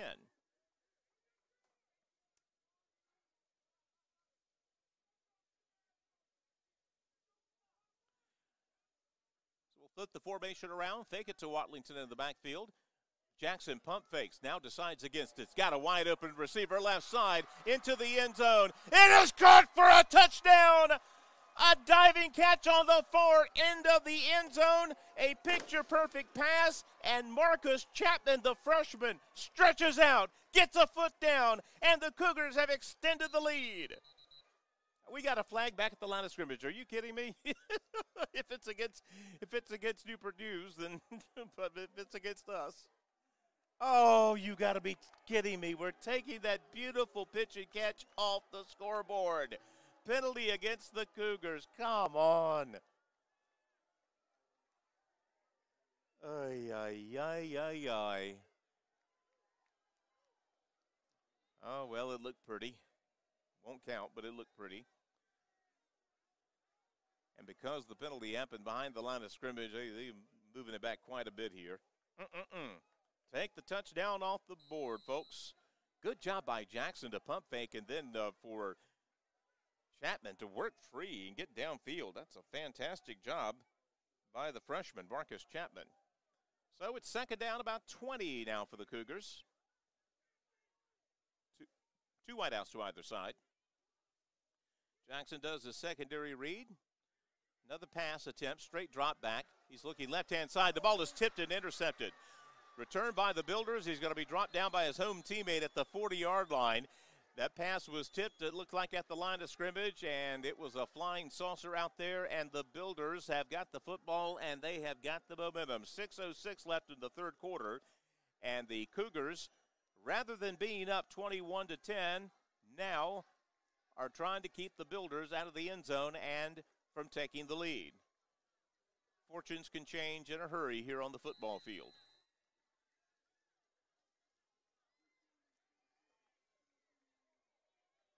Mason Tatum, quarterback for the Builders, will bring him up to the line. He's 17 of 28 so far tonight. Again, just had a beautiful touchdown pass last time that you got to think has loosened up Averett's defense quite a bit. Trips left this time. Tatum, quick set pass right. Thompson fires, incomplete. Penalty flag comes in for Mars. Goodness gracious. Guy's 45 yards away from the play, and he's throwing a penalty on what I thought was a darn good defensive play. We're going to get snuffed out to 23, Damian Payton, on the coverage that time. I think that was just a case he was throwing a flag on what looked like a penalty. Pass was thrown out of bounds, had very little chance of being complete, and they're going to hit Averett up with a pass interference penalty, presumably here. Well, they're only going to move it forward 5 yards, so it was a defensive holding penalty, I guess. But it'll be enough for a first down as they move it to the Builder 44-yard line. Same formation, trips left. Tatum with the hard count now looks to the sidelines. Now resets his offense. Another pass, quick set, drop back, pump fakes, going deep, looking for the same receiver, incomplete. Averett's defense was out there. Free safety did a great job of coming over and providing support. That one had very little chance of getting there. Once again, a good-looking pitch from Tatum, the quarterback, who'd been throwing short all day. Now he's popping us long, and he's showing us, yes, indeed, he does have an arm. That one's incomplete, 2nd down and 10. Builders will keep the same formation. That's a trips left. Another pass attempt by Tatum. Over the middle, incomplete. Averett's defense was there. Pass a little too tall. on the defense. Number 24, Cody Britt, was right there out of Wake Forest, North Carolina. Pass a little too tall. It'll be 3rd down and 10. Big possession down for Averett to try to keep these guys at bay. The Builders are coming back strong here. So 3rd down and 10 now for the Builders. Cougars fans getting into it. Averett nursing a 14-10 lead.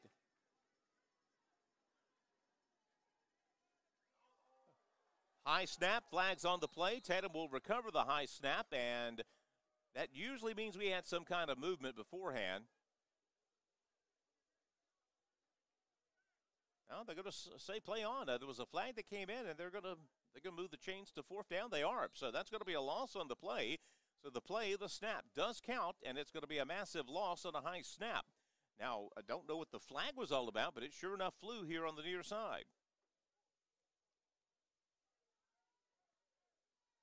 Now, if it was a flag before the snap snap does not count, and it's 3rd down and 15 rather than 4th down and forever. I think that's what they're going to say.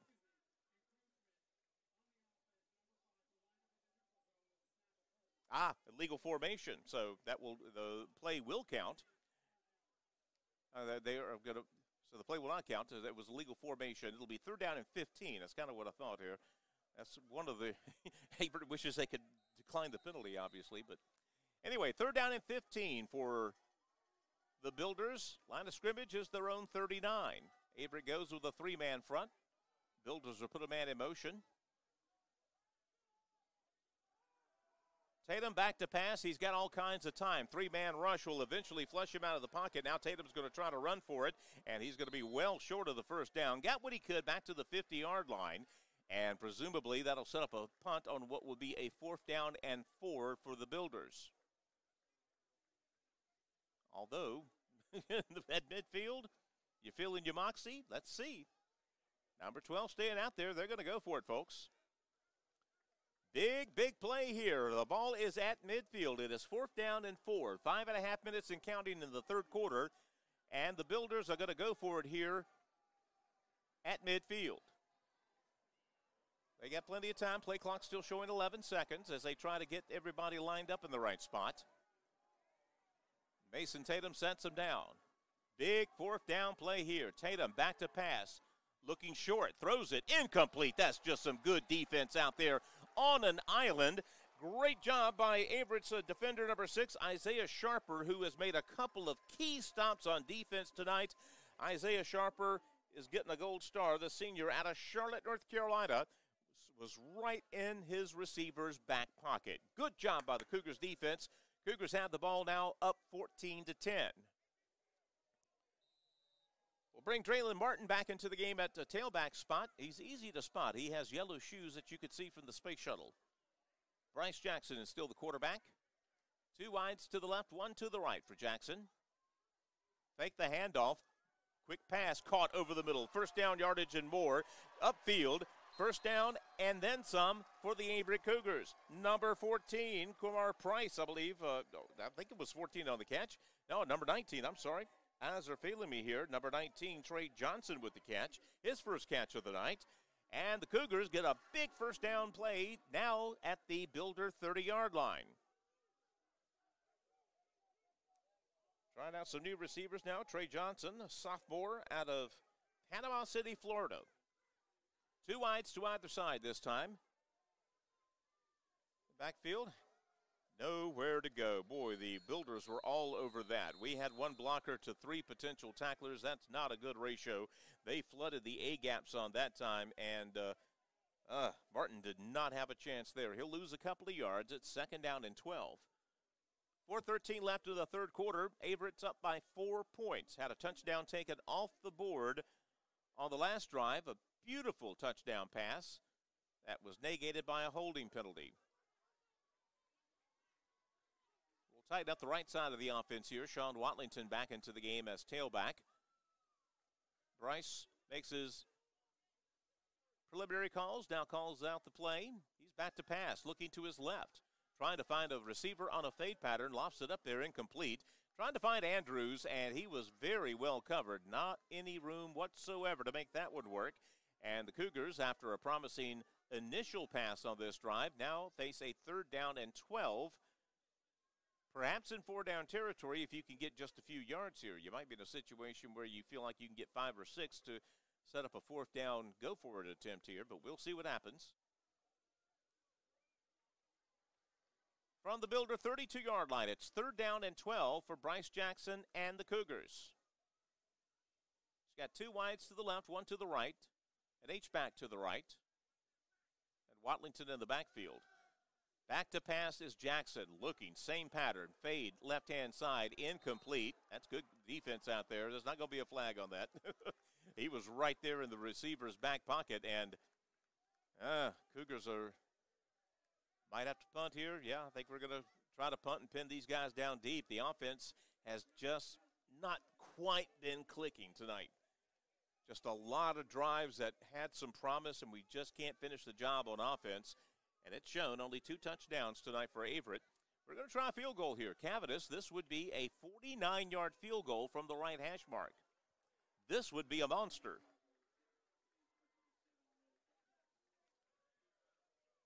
Cavitus hit him from 50 yards in practice. Game speed, of course, is different. This is a 49-yard field goal attempt. Cavitus, he topped this one. This is going to make it to the end zone, and that is going to be it. And for the second time tonight, a Cougar drive will end on a missed field goal.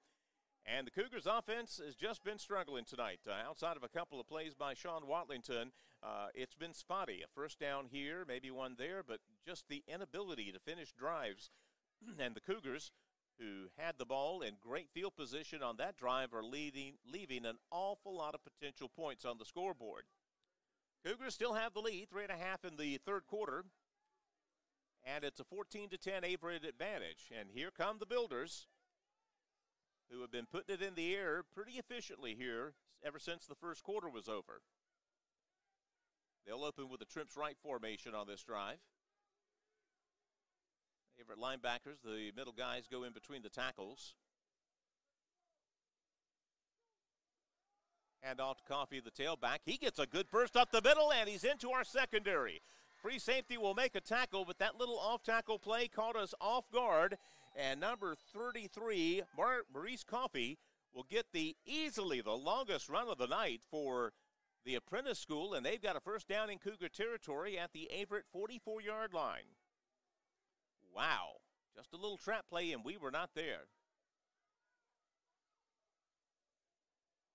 Mason Tatum feeling the momentum for the Builders as they try to claim their first lead of the night. After a long 29-yard run, they have it at the Cougar 44. Same formation, trips right. Tatum back to pass, quick set pass complete. Breaking the tackle, 1st down yardage. Averett starting to get undisciplined on defense as the Builders are getting momentum. They'll pick up about 16, 17 yards and another 1st down, and Averett's defense is suddenly on the ropes.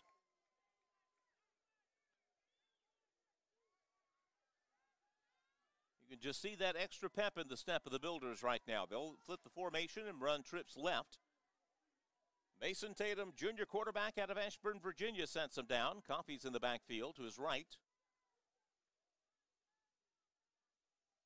Coffey gets the carry, same play, up the gut, tripped up a few yards into the play, but a solid first down pickup of about 5, maybe 6 yards there.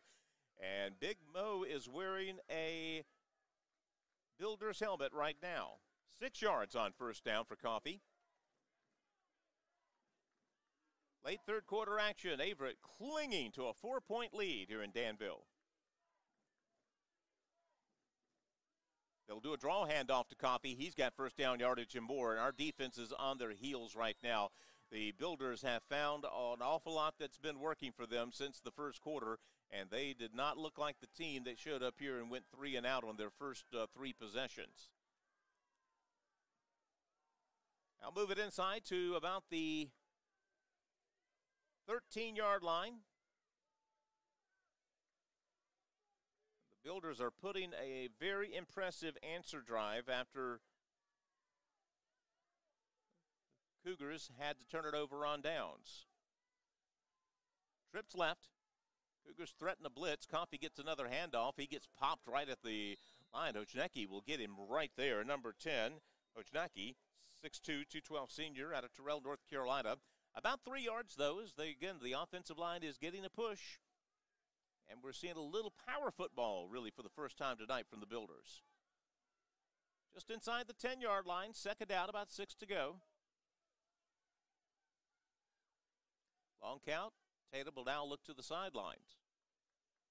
He's going to call out a new set of signals to the receivers. Still a trips left formation.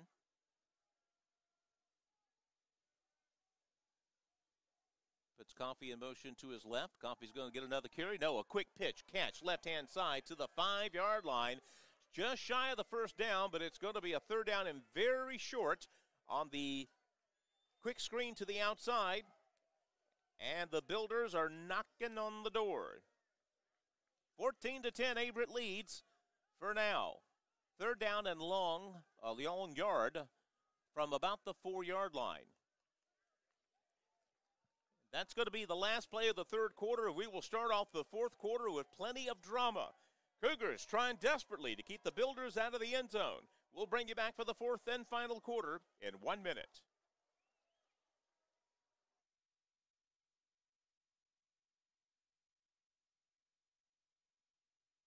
Averett because it's a small school. The class sizes are pretty good. I feel like with the class sizes, you can really focus on, the one-on-one connection with your professors and everything. Mainly the one Averett, one family, one team environment that we all in with the student athletes. Like I said, the professors, the one-on-ones are amazing, and everybody here want to see you succeed. What makes Averett feel like home? Just the environment, everything's beautiful. Any professor feel like family, students feel like family. I'm like an hour away from here, so it's no different. Averett helping me prepare because their sports medicine program is one of the best in the nation. The professor wants to see you succeed. The professors push you. The professors work with you, and can't get that in any other university. Starting the fourth quarter, it's trouble time for the Averett defense. It's third down, a yard to go from the Averett 4-yard line. Builders are now in their power set. That's a straight I formation behind quarterback Mason Tatum.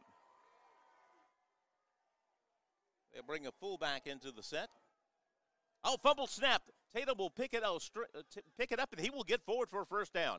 That was a scramble drill, and Tatum just picked it up and got what he could, and what he got was a first down. Had a golden opportunity there to take advantage of a mistake, and instead they get 2 yards on a first down. You know you're going well when you can bobble the snap, pick it up, and still get 2 yards. That means your offensive line is getting the job done, and that's exactly what these guys have done, almost like a metamorphosis on their offensive line. First and goal from the 2-yard line for the Apprentice School Builders. 24, Willis Walton, 210-pounder is the tailback.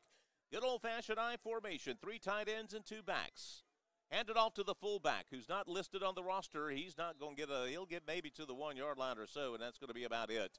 Averett's defense plugged him up right there. Number 34, the fullback, will get maybe a foot, and it'll be second down and goal from about the 1.5, close to the 1-yard line.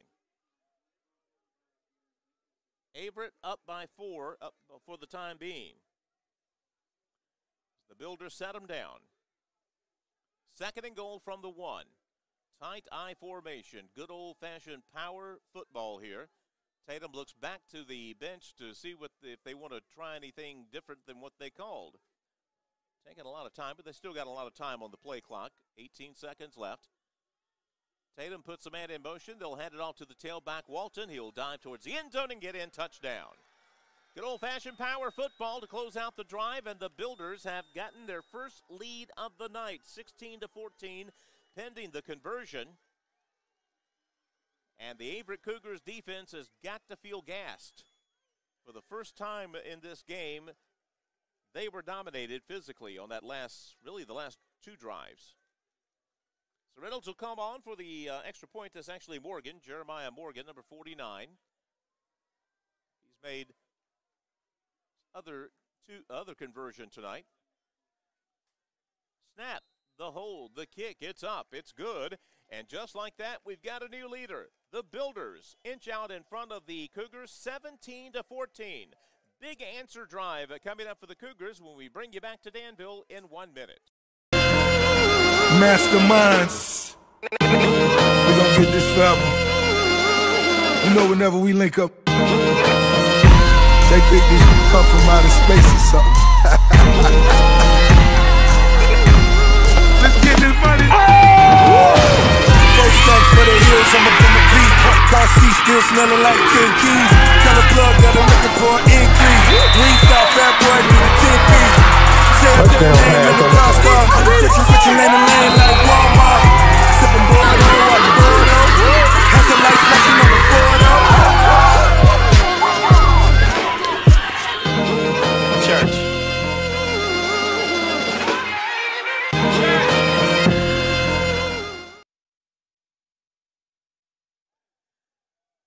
Averett set to receive the subsequent kickoff. It's going to be a knuckleball that's going to be picked up by Heights at about the 18-yard line, trying to find room to the middle. Now cuts it to the right-hand side, skips over a guy at the 30 to about the 33, and the Builders do a good job of filling up the lanes on an unusual kickoff, and Heights will only get it up again to about the 33-yard line. And so for the first time tonight, the Cougars will be operating from a deficit, 17-14. The Builders over the Cougars. Bryce Jackson brings his troops out to try to regain the lead. Split number 17, Andrews. Number 82, Chapman out wide to the left, or to the right, rather. Goffigan is to the left. Sean Watlington's in the backfield, along with an H-back. I believe that's Malik Henderson up at the tight end spot. Counter play, keeper. Pass to Henderson. He catches it short, breaks out of one would-be tackle, but is only going to get ahead for a couple of yards. Senior from Danville, Virginia, will get about not quite 2 yards on the play as the Cougars try to isolate him with a little misdirection. The tight end on the right side. Officially 1 yard on the play. It'll be 2nd down and 9. Lots of time left in the ball game. We still got 13 minutes left. Cougars, though, have to feel a little bit of a sense of urgency the way the Builders have been moving the ball their last 2 possessions. Builders have had 2 possessions in the second half and 2 touchdowns. We'll put Goffigan in motion this time. Back to pass is Jackson.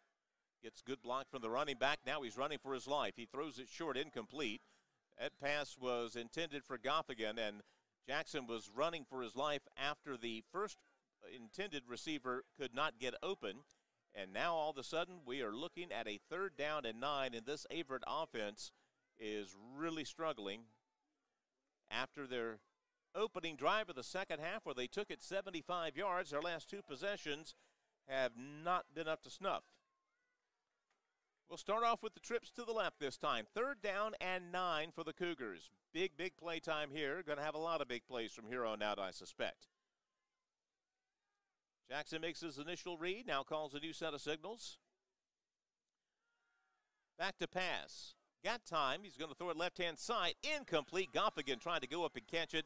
Ball went through his hands. Good coverage out there. That was a tough pass going across the field. And the Cougars are going to have to punt, and things are not looking rosy right now for the boys from Danville.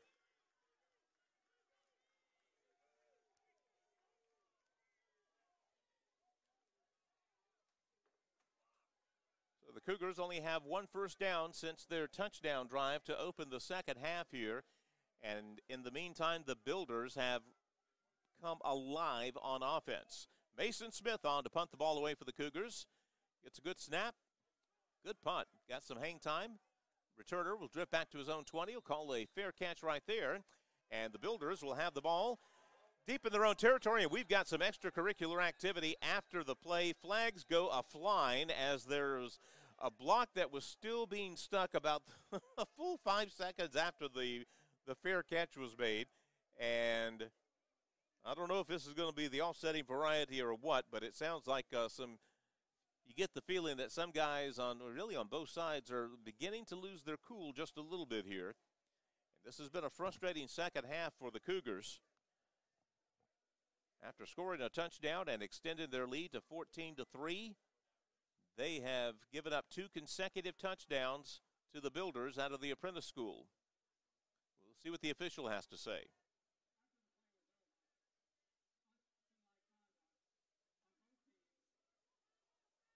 So we'll have offsetting penalties.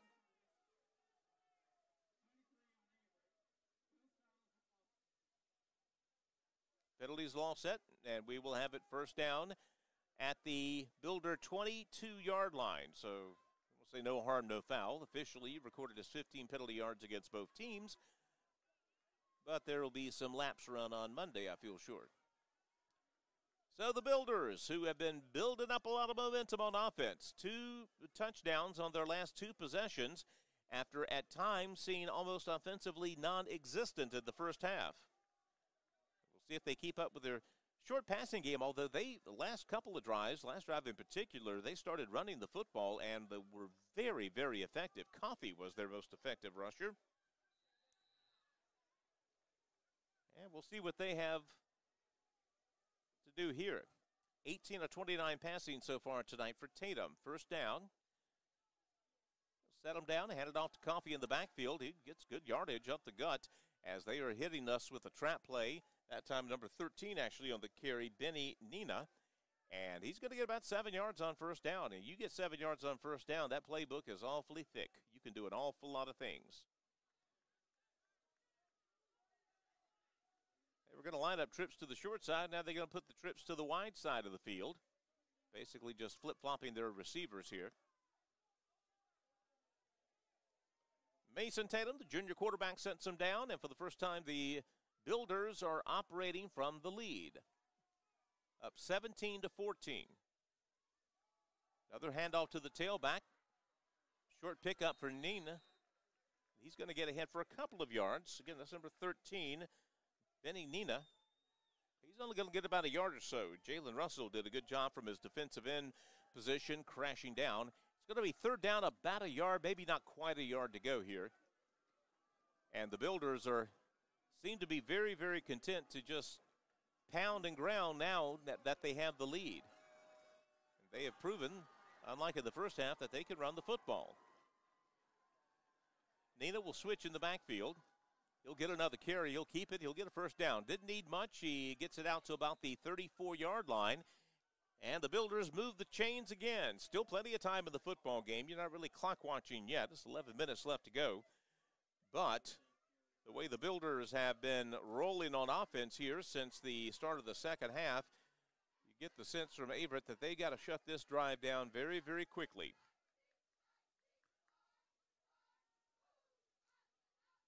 Builders trying to take the air out of the ball a bit here. 3 rushes, 11 yards in this drive.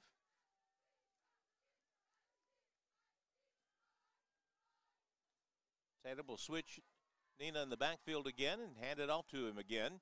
Off the right side. Cougars are right there, though. They were anticipating the run, and they stuffed them down for about a 1-yard pickup there. Trying to get these guys out of their offensive rhythm. And again, ever since the midway mark of the second half, these guys have been very, very content to run the football. They were not running the ball at all in the first half. Had 22, actually net 41 negative rushing yards in the first half. I think they're in positive territory now after these past few drives. Good turnaround by the Builders here. Second down and 9.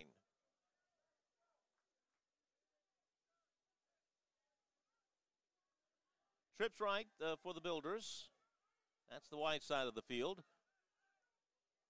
Slip Nina in the backfield again. Another carry for Nina. He'll get ahead for a few yards, not much. He'll be about 4 or 5 yards short of the first down, and we'll have a third down and 5 here. Of course, short passing down, that's no problem for the Builders. That's how they've been moving the ball most of the night. Short passes to their wideouts and little bubble screens. Third down and 5. Same personnel, same formation. They'll split 3 to the right. 9:17 in the ball game. Averett trailing by 3, trying to get this football back. Tatum taking his time at the line.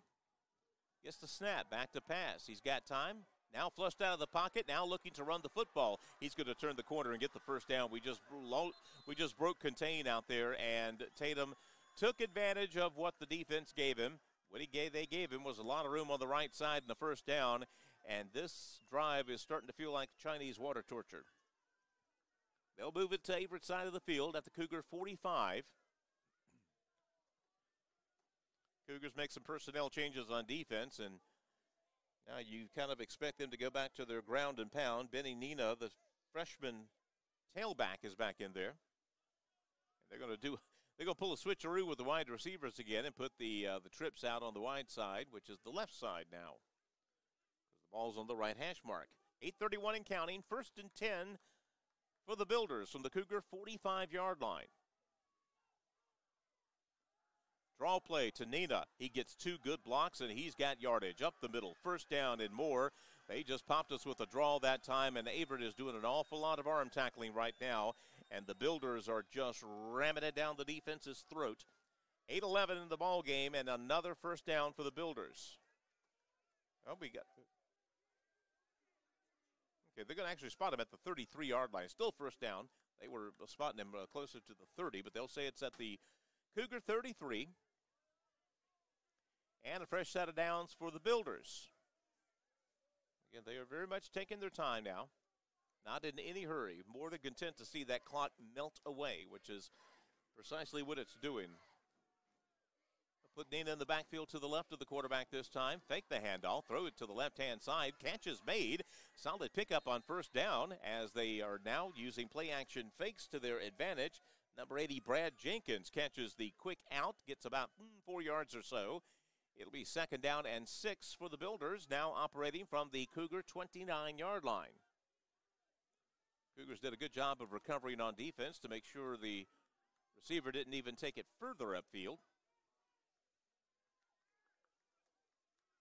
We have, as good as we were on defense in the 1st quarter, that's how good the Builders are on offense now that we're in the 4th quarter. Really, this entire 2nd half, we have not stopped these guys. Now they'll call a timeout as the clock was getting down to 0. I think they said they got the timeout in. Yep. We'll keep it here. 6:51 left in the football game as the Cougars are trying to get this football back. And the Builders have done a fantastic job on this drive of taking the air out of the ball. They got the ball back with 11 minutes, and they have burned over 4 minutes off the clock in this drive. And now, again, worst case scenario, you end this. If they end this drive, they're probably going to get a field goal attempt of some sort.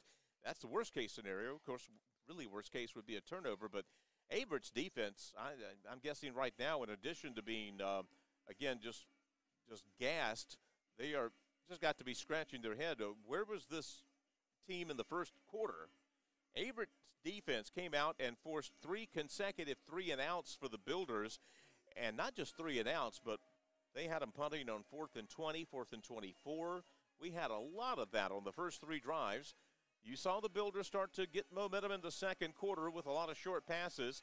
And here in the 2nd half, they have mixed the pass and the run well, and they have been ground and pound since the start of the 4th quarter, and they have asserted control of this game. The Builders have a 17-14 lead. It's 2nd down and 6 from the Cougar 29. We have just under 7 minutes to go in the ball game.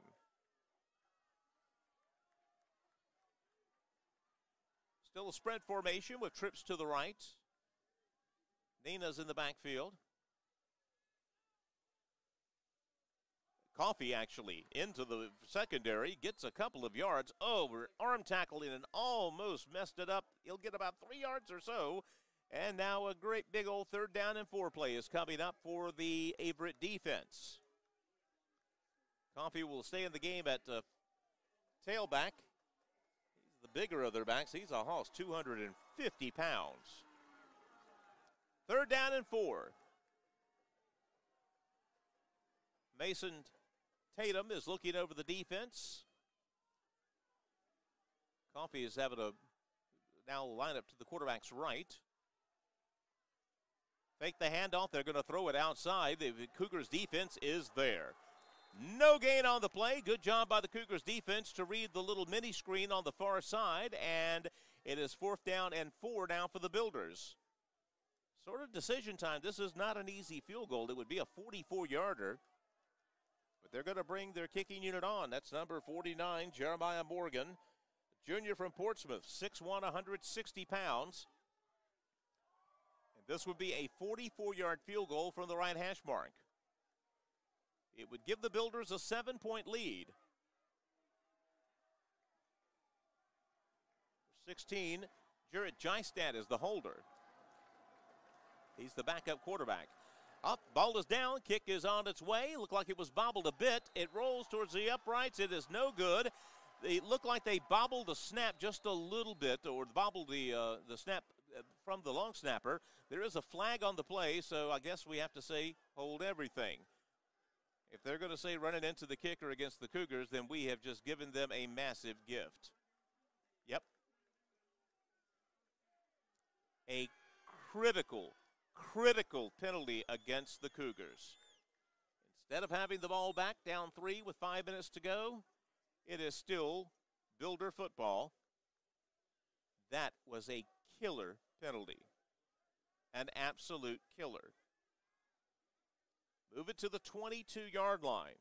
And this Averett defense that performed so valiantly on that last set of downs and forced the field goal attempt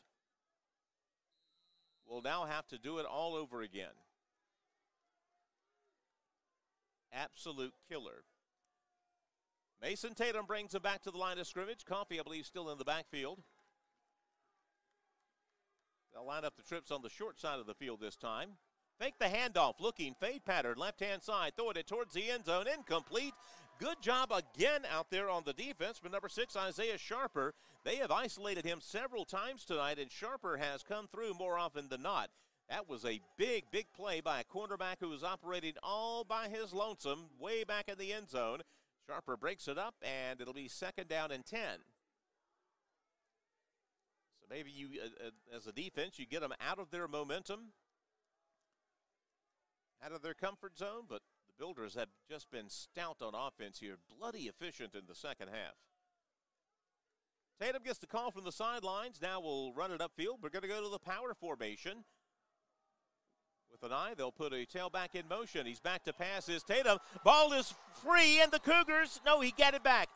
Did the Cougars recover? Nope. I think they're going to say the Builders recovered. Yep, the Builders recovered that fumble on a sack. Back to the 30-yard line. 3rd down and 18 after the sack. They try to play action pass to catch us off guard. Good job by the defensive line. Ball fell out of the quarterback Tatum's hands, but he fell back on it at the 30-yard line. And now it's 3rd down and 18 for the Builders. Averett's defense imploring the crowd to make some noise. This is another big play. 4.5 minutes in this ball game. Cougars down by 3, trying desperately to get the football back. Trips left for Mason Tatum. He's back to pass. He's got time. He's going to throw it over the middle. It's caught short of the 1st down, but that gives him a very makeable field goal range out to about the 18-yard line or so. We've got an injured Builder back at the 8-yard line, so we'll have a stoppage of play for that. After the completion, it'll be 4th down and 6 from the Cougar 18-yard line. And if you're thinking about going for it on 4th down, that this would be a very makeable field goal. Last time Morgan certainly had the leg to make it from 44 yards. He just sailed it a little bit wide to the right. We'll have the, again, the injury timeout here as the Builders decide what they want to do. They're still in the catbird seat. They're up 17-14, 4:15, so the clock is not really a gloom and doom factor just yet. Cougars, though, you would almost not mind terribly if they went for the field goal here, and even if they got it, because you would have the football back, presumably with a chance to do something with it, although the offense for the Cougars, ever since the opening drive of the second half, the offense has struggled mightily. We've only gotten 1 first down since that opening drive of the second half, which was a beautiful drive. 8 plays, 75 yards, and a touchdown. It's been the last points the Cougars have put on the board. Of course, we did have a touchdown taken off the board on a holding penalty back in the 3rd quarter.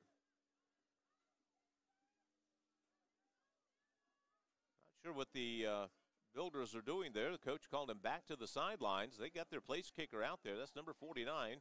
So they're going to line up for a field goal attempt. The ball is right in the middle of the field, which is also an advantage.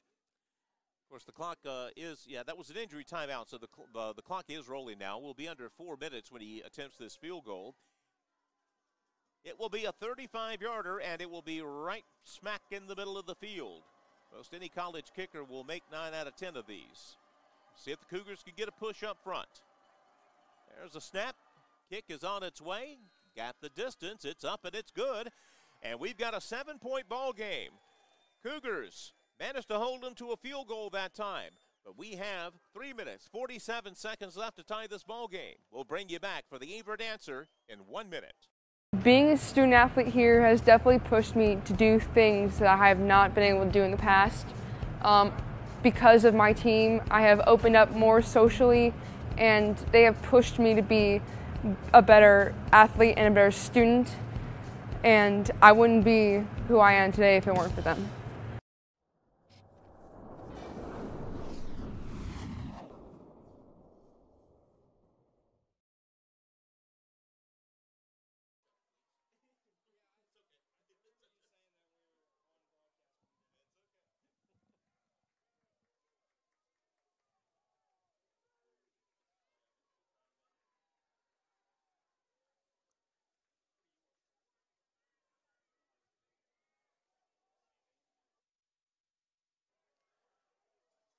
Do or die time for the Averett Cougars. They're getting the football back. 3:47 left after the field goal by the Builders gives them a 20-14 lead. Pretty well struck kickoff. Heinz is going to pick it up at the 10-yard line. He's been solid on returns tonight. Ahead 25-30, 35-40. Good return by Heinz again. He's going to get near midfield. He has been dynamite on kick returns tonight, and he sets the Cougars up just shy of midfield. 3:39 left. Cougars have all three of their timeouts, and they are 6 points in the hole. Bryce Jackson and the offense have been, at best, uneven tonight. A couple of good drives, but a whole lot of drives that fell short, and a couple of drives that went nowhere. Line of scrimmage, the Cougar 49-yard line, as the Cougars try to pull out a win here before a home opening crowd in Danville. Bryce Jackson sends them down, hands it off to Watlington outside. He's got a little room. Flag on the play. Dadgummit almighty, we're going to shoot ourselves in the foot. Solid pickup of 6 yards on first down, evidently is going to go for naught.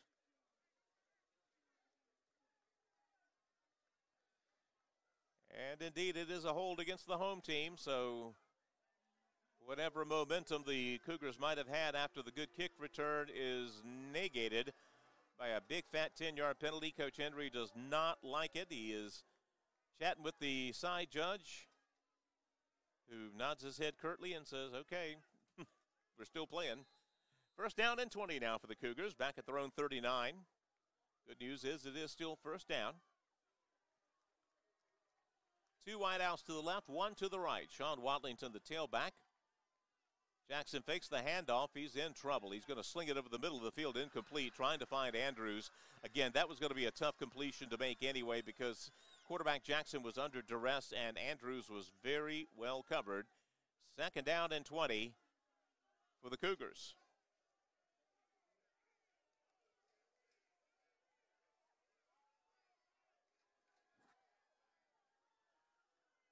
From their own 39-yard line, same formation. Actually, we'll split another. We got doubles formation now, 2 wideouts to either side. Sean Watlington, the tailback. Jackson makes his pre-snap reads. Calls out a new set of signals. He's back to pass. Fakes, looking left. He breaks out of trouble, throws it short. Watlington picks it up, 42-yard line. He makes a good move out past the original line of scrimmage to about the Builder 48-yard line. Got what he could out of that one. Jackson was in trouble on the snap there, and at least the third down will not be behind the chains. It will still, though, be a 3rd down and 8. Clock is under 3 minutes. Cougars down by 6 in their home opener against the Apprentice School. From the Builder 49-yard line. 2 wideouts to the left, a tight end also to the left. Bryce Jackson, the senior quarterback from Durham, gets the snap. He hands it off to Watlington, who is in trouble and is going to be knocked out of bounds. A yard or 2 behind the line of scrimmage. A flag comes in way late, and I think we got a Christmas present there. I think we might get a late hit against the Builders, and if so, that would be a crushing penalty for them. We'll wait for the official indication.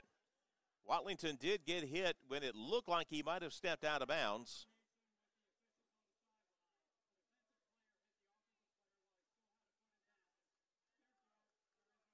There is no foul on the play. They got her hopes up just to dash them. Thank you, Zebras. Why'd you throw the doggone flag? Especially when you were out of position to be making the call. That's a side judge call, not a referee call. Anyway, that little diatribe is over. 4th down and 10 now for the Cougars after the 2-yard loss. Obviously, the thinking there was you try to get what you could with Sean on the carry and set up a makeable 4th down. Now it's not so makeable. 4th down and 10 for the Cougars. Shy Watlington is in the game in the backfield. Bryce Jackson sets him down. Lots of time to get the play off. He's back to pass. He's got time. He's looking left-hand side. A good pass completion to Andrews. That might have been the best pass of the night from Bryce Jackson. A clutch 4th down and 10 conversion, and the Cougars move it to near the Builder 35-yard line, 36 officially. That was clutch. That was a senior quarterback there. Again, Shy Watlington, the freshman, is in the game at tailback now, spelling his brother Sean. Yep, we got a stoppage of play here now. And a timeout being called by the Builders. We'll go ahead and keep it here. Builders trying to make sure they are on the same page defensively at the 36-yard line. We're going to have a replay of that studly 4th down pass here. Jackson gets the snap, looking left all the way, waiting for Andrews to make his break, and as soon as he does, he fires it. He saw the single coverage early, knew that if his guy made a clean cut, he was going to put the ball right there on a dime. And that's exactly what he did. That was a big, big 4th down pass play. So here's the situation, folks. 1:51 left in the ball game. Now Averett has got to pretty much think in terms of this being the last drive of anybody for the ball game. You got all 3 of your timeouts. So it's not hurry-up time necessarily just yet. Just got to execute on offense. If they're going to continue to play man, I'll take Andrews over there, man, and take my chances with Bryce putting it in his hands. But we'll see if the Builders go to a zone look on defense to try to cross the Cougars up here. Here we go, 1st down and 10 from the Builder 36-yard line. Sean Watlington back in the game at tailback. Ball is now ready for play. 2 wideouts to either side. Jackson pre-snap reads. Now will give his final instructions to that veteran offensive line. There's the snap, back to pass. Throws it quickly to Sean Watlington outside. Boy, the Builders are right there. They read that play perfectly, and Watlington is not going to pick up a yard. That was a little timing naked screen to the outside, and the Builders read that, and Watlington had 0 chance. It'll be 2nd and 10. Clock rolling, 1:32 left in the ball game. Clock is not a dire factor just yet. Back to pass is Jackson. He's got time. It runs out. He's going to run now and get what he can, and what he can is not a lot. He's only going to get to about the 33-yard line. Cougars will burn a timeout here with 1:19 left. 3rd down and 8 or 7 coming up here. And again, Bryce Jackson is not a burner. We do have an injury, and that is unfortunately Sean Watlington, the starting running back for the Cougars, who has scored both of their touchdowns tonight. He is lying on his back at the 40-yard line. He picked up a blitzer that time. Looked like he might have got a knee to his helmet or something. A whole lot of contact going on over there, and Sean Watlington is injured. Cougars call the timeout. They still have 2 left, and again, you're still, clearly in 4-down territory. Watlington just got his bell rung. He's going to walk off the field under his own power. Now, he can come back in if they want him to because they called a timeout here. We'll see what the Averett Brain Trust has up their sleeves here. As the offense got a little help from Jackson last time. And we'll see what kind of formation we come out in here. Again, 2 timeouts left for the Cougars. 1:19 left in the ball game. Right now, though, that distance between them and the promised land, the goal line, is the factor. Not yet a clock game just yet. And the Cougars, again, clearly operating now out of the mindset that this is going to be the final drive of the game, and this is where they're going to have to do it. It'll still be a Watlington in the backfield, but it will be Shaheem Watlington, the freshman. Younger brother of Sean will line up to the right of Bryce Jackson. Coach Henry is telling the fans to get their arms up and going to try to support this offense. Got to love a coach that does that. Doubles formation, 2 wideouts to either side. Builders threaten a blitz with an outside backer. Now the outside backer will back up. Jackson back to pass. Time runs out. He's going to throw it. It's caught by Shy Watlington, who's gobbled up about 2 yards shy of the first down. That was a miracle pitch and catch that time, but now fourth down is the most important thing. 1:06 and counting left. Cougars quickly shuttling in personnel. They've got to get 2 yards here. If they don't get 2 yards on this play, it's all over. They'll hand it off to Shy Watlington. He's racked up in the backfield for no gain.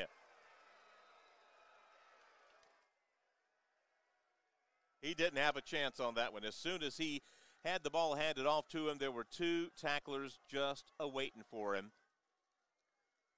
Builders are going to come out of here with a win tonight after the Averett offense sputtered mightily for most of the second half. Wow.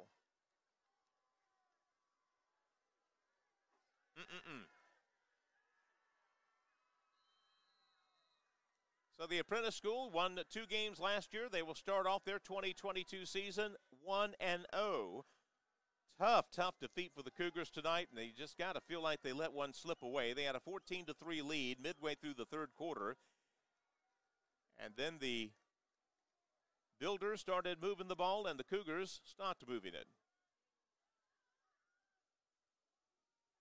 Keeper by the quarterback, Strange, and he's going to run up the middle. No one paid any attention to Strange, and he might take it to the house. 15, 10, 5, and a touchdown. And what an exclamation point on this game. First carry of the night for Mason Tatum, and no one accounted for him. And he shows off his legs in addition to his arm. And a 72-yard touchdown run by Mason Tatum makes it 26-14 in favor of the Builders.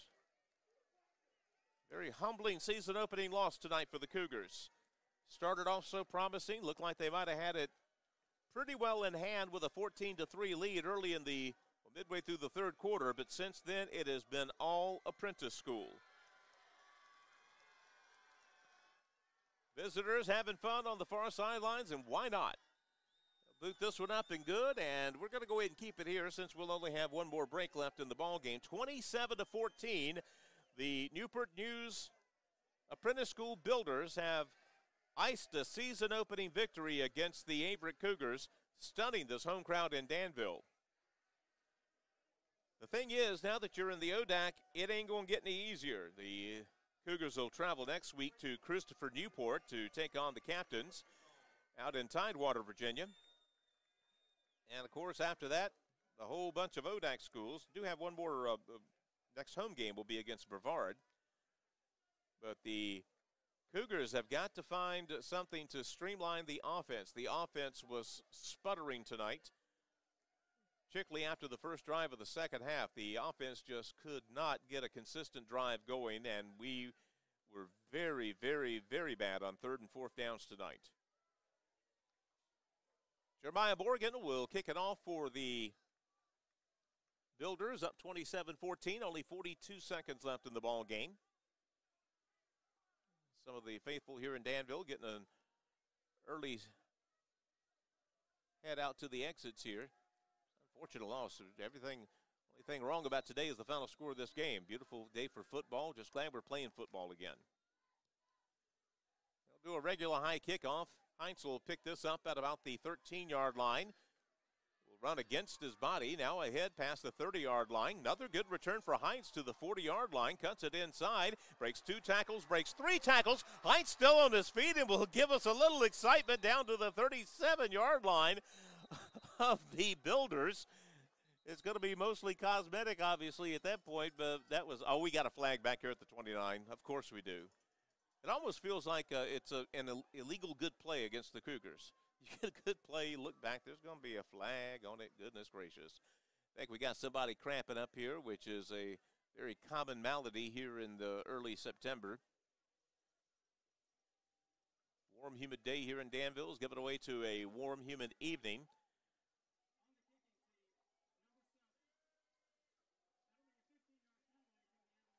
Okay. So so it's an unsportsmanlike conduct penalty during the kick return against the Apprentice School. So we'll tack on 15 yards to the end of that impressive kick return by Heinz. 29 seconds left. If the Cougars score a touchdown quickly here, they're within a score, and you've got the onside kick and a prayer, but stranger things have happened, but not much stranger. Line of scrimmage, the 18-yard line, the Builder 18-yard line. Again, only 29 seconds left in the game. Cougars pretty much have to go for the end zone. They're going to call a timeout to Cougars will actually, that's going to be the Builders that call the timeout. They want to make sure on defense they know exactly what they plan to do. Again, just keep them out of the end zone and you win the football game. Cougars, you have to think, will be going for the end zone immediately here because, again, there's only 29 seconds left. So, boy, hats off tonight to number 33, Nick Heights, who has been an absolutely electrifying kick returner on punt returns and on kickoffs. He has, on 3 punts, he has moved the ball into Builder territory. On 3 kickoffs, he has moved the ball into Builder territory. Averett has had good field position tonight. We just have not been able to sustain drives. It would be miracle time here if they could pull it out, but the journey of 1,000 miles starts with a single step. We'll see. Bryce Jackson sends him down. 2 wideouts to the left, 1 to the right. Makes his initial read, now looks back at the line of scrimmage. It's back to pass. Looking for Watlington, incomplete, almost intercepted. They were trying a little mini wheel route from Watlington, and I think Jackson threw that a little sooner than he wanted to because of the pressure coming up. We're trying to find Watlington out of the backfield. Pass is incomplete, and it'll be second down and 10. More importantly, 24 seconds left in the ball game.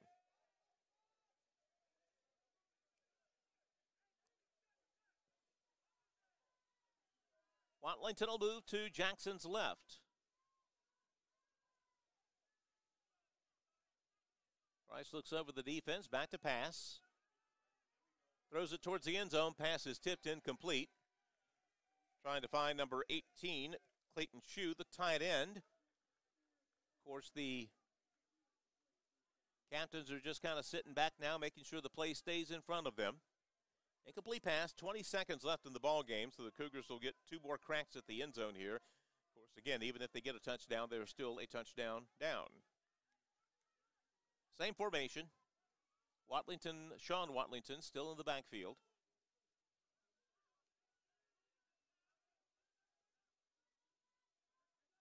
Bryce puts Andrews in motion, fakes it to Andrews. Now back to pass. He's going to shovel it forward to Watlington, who's tackled. Ball feet brought out from under him at the 13-yard line. Cougars will call a timeout with 13 seconds left, and they will have 1 more crack to get it into the end zone here to tighten this up.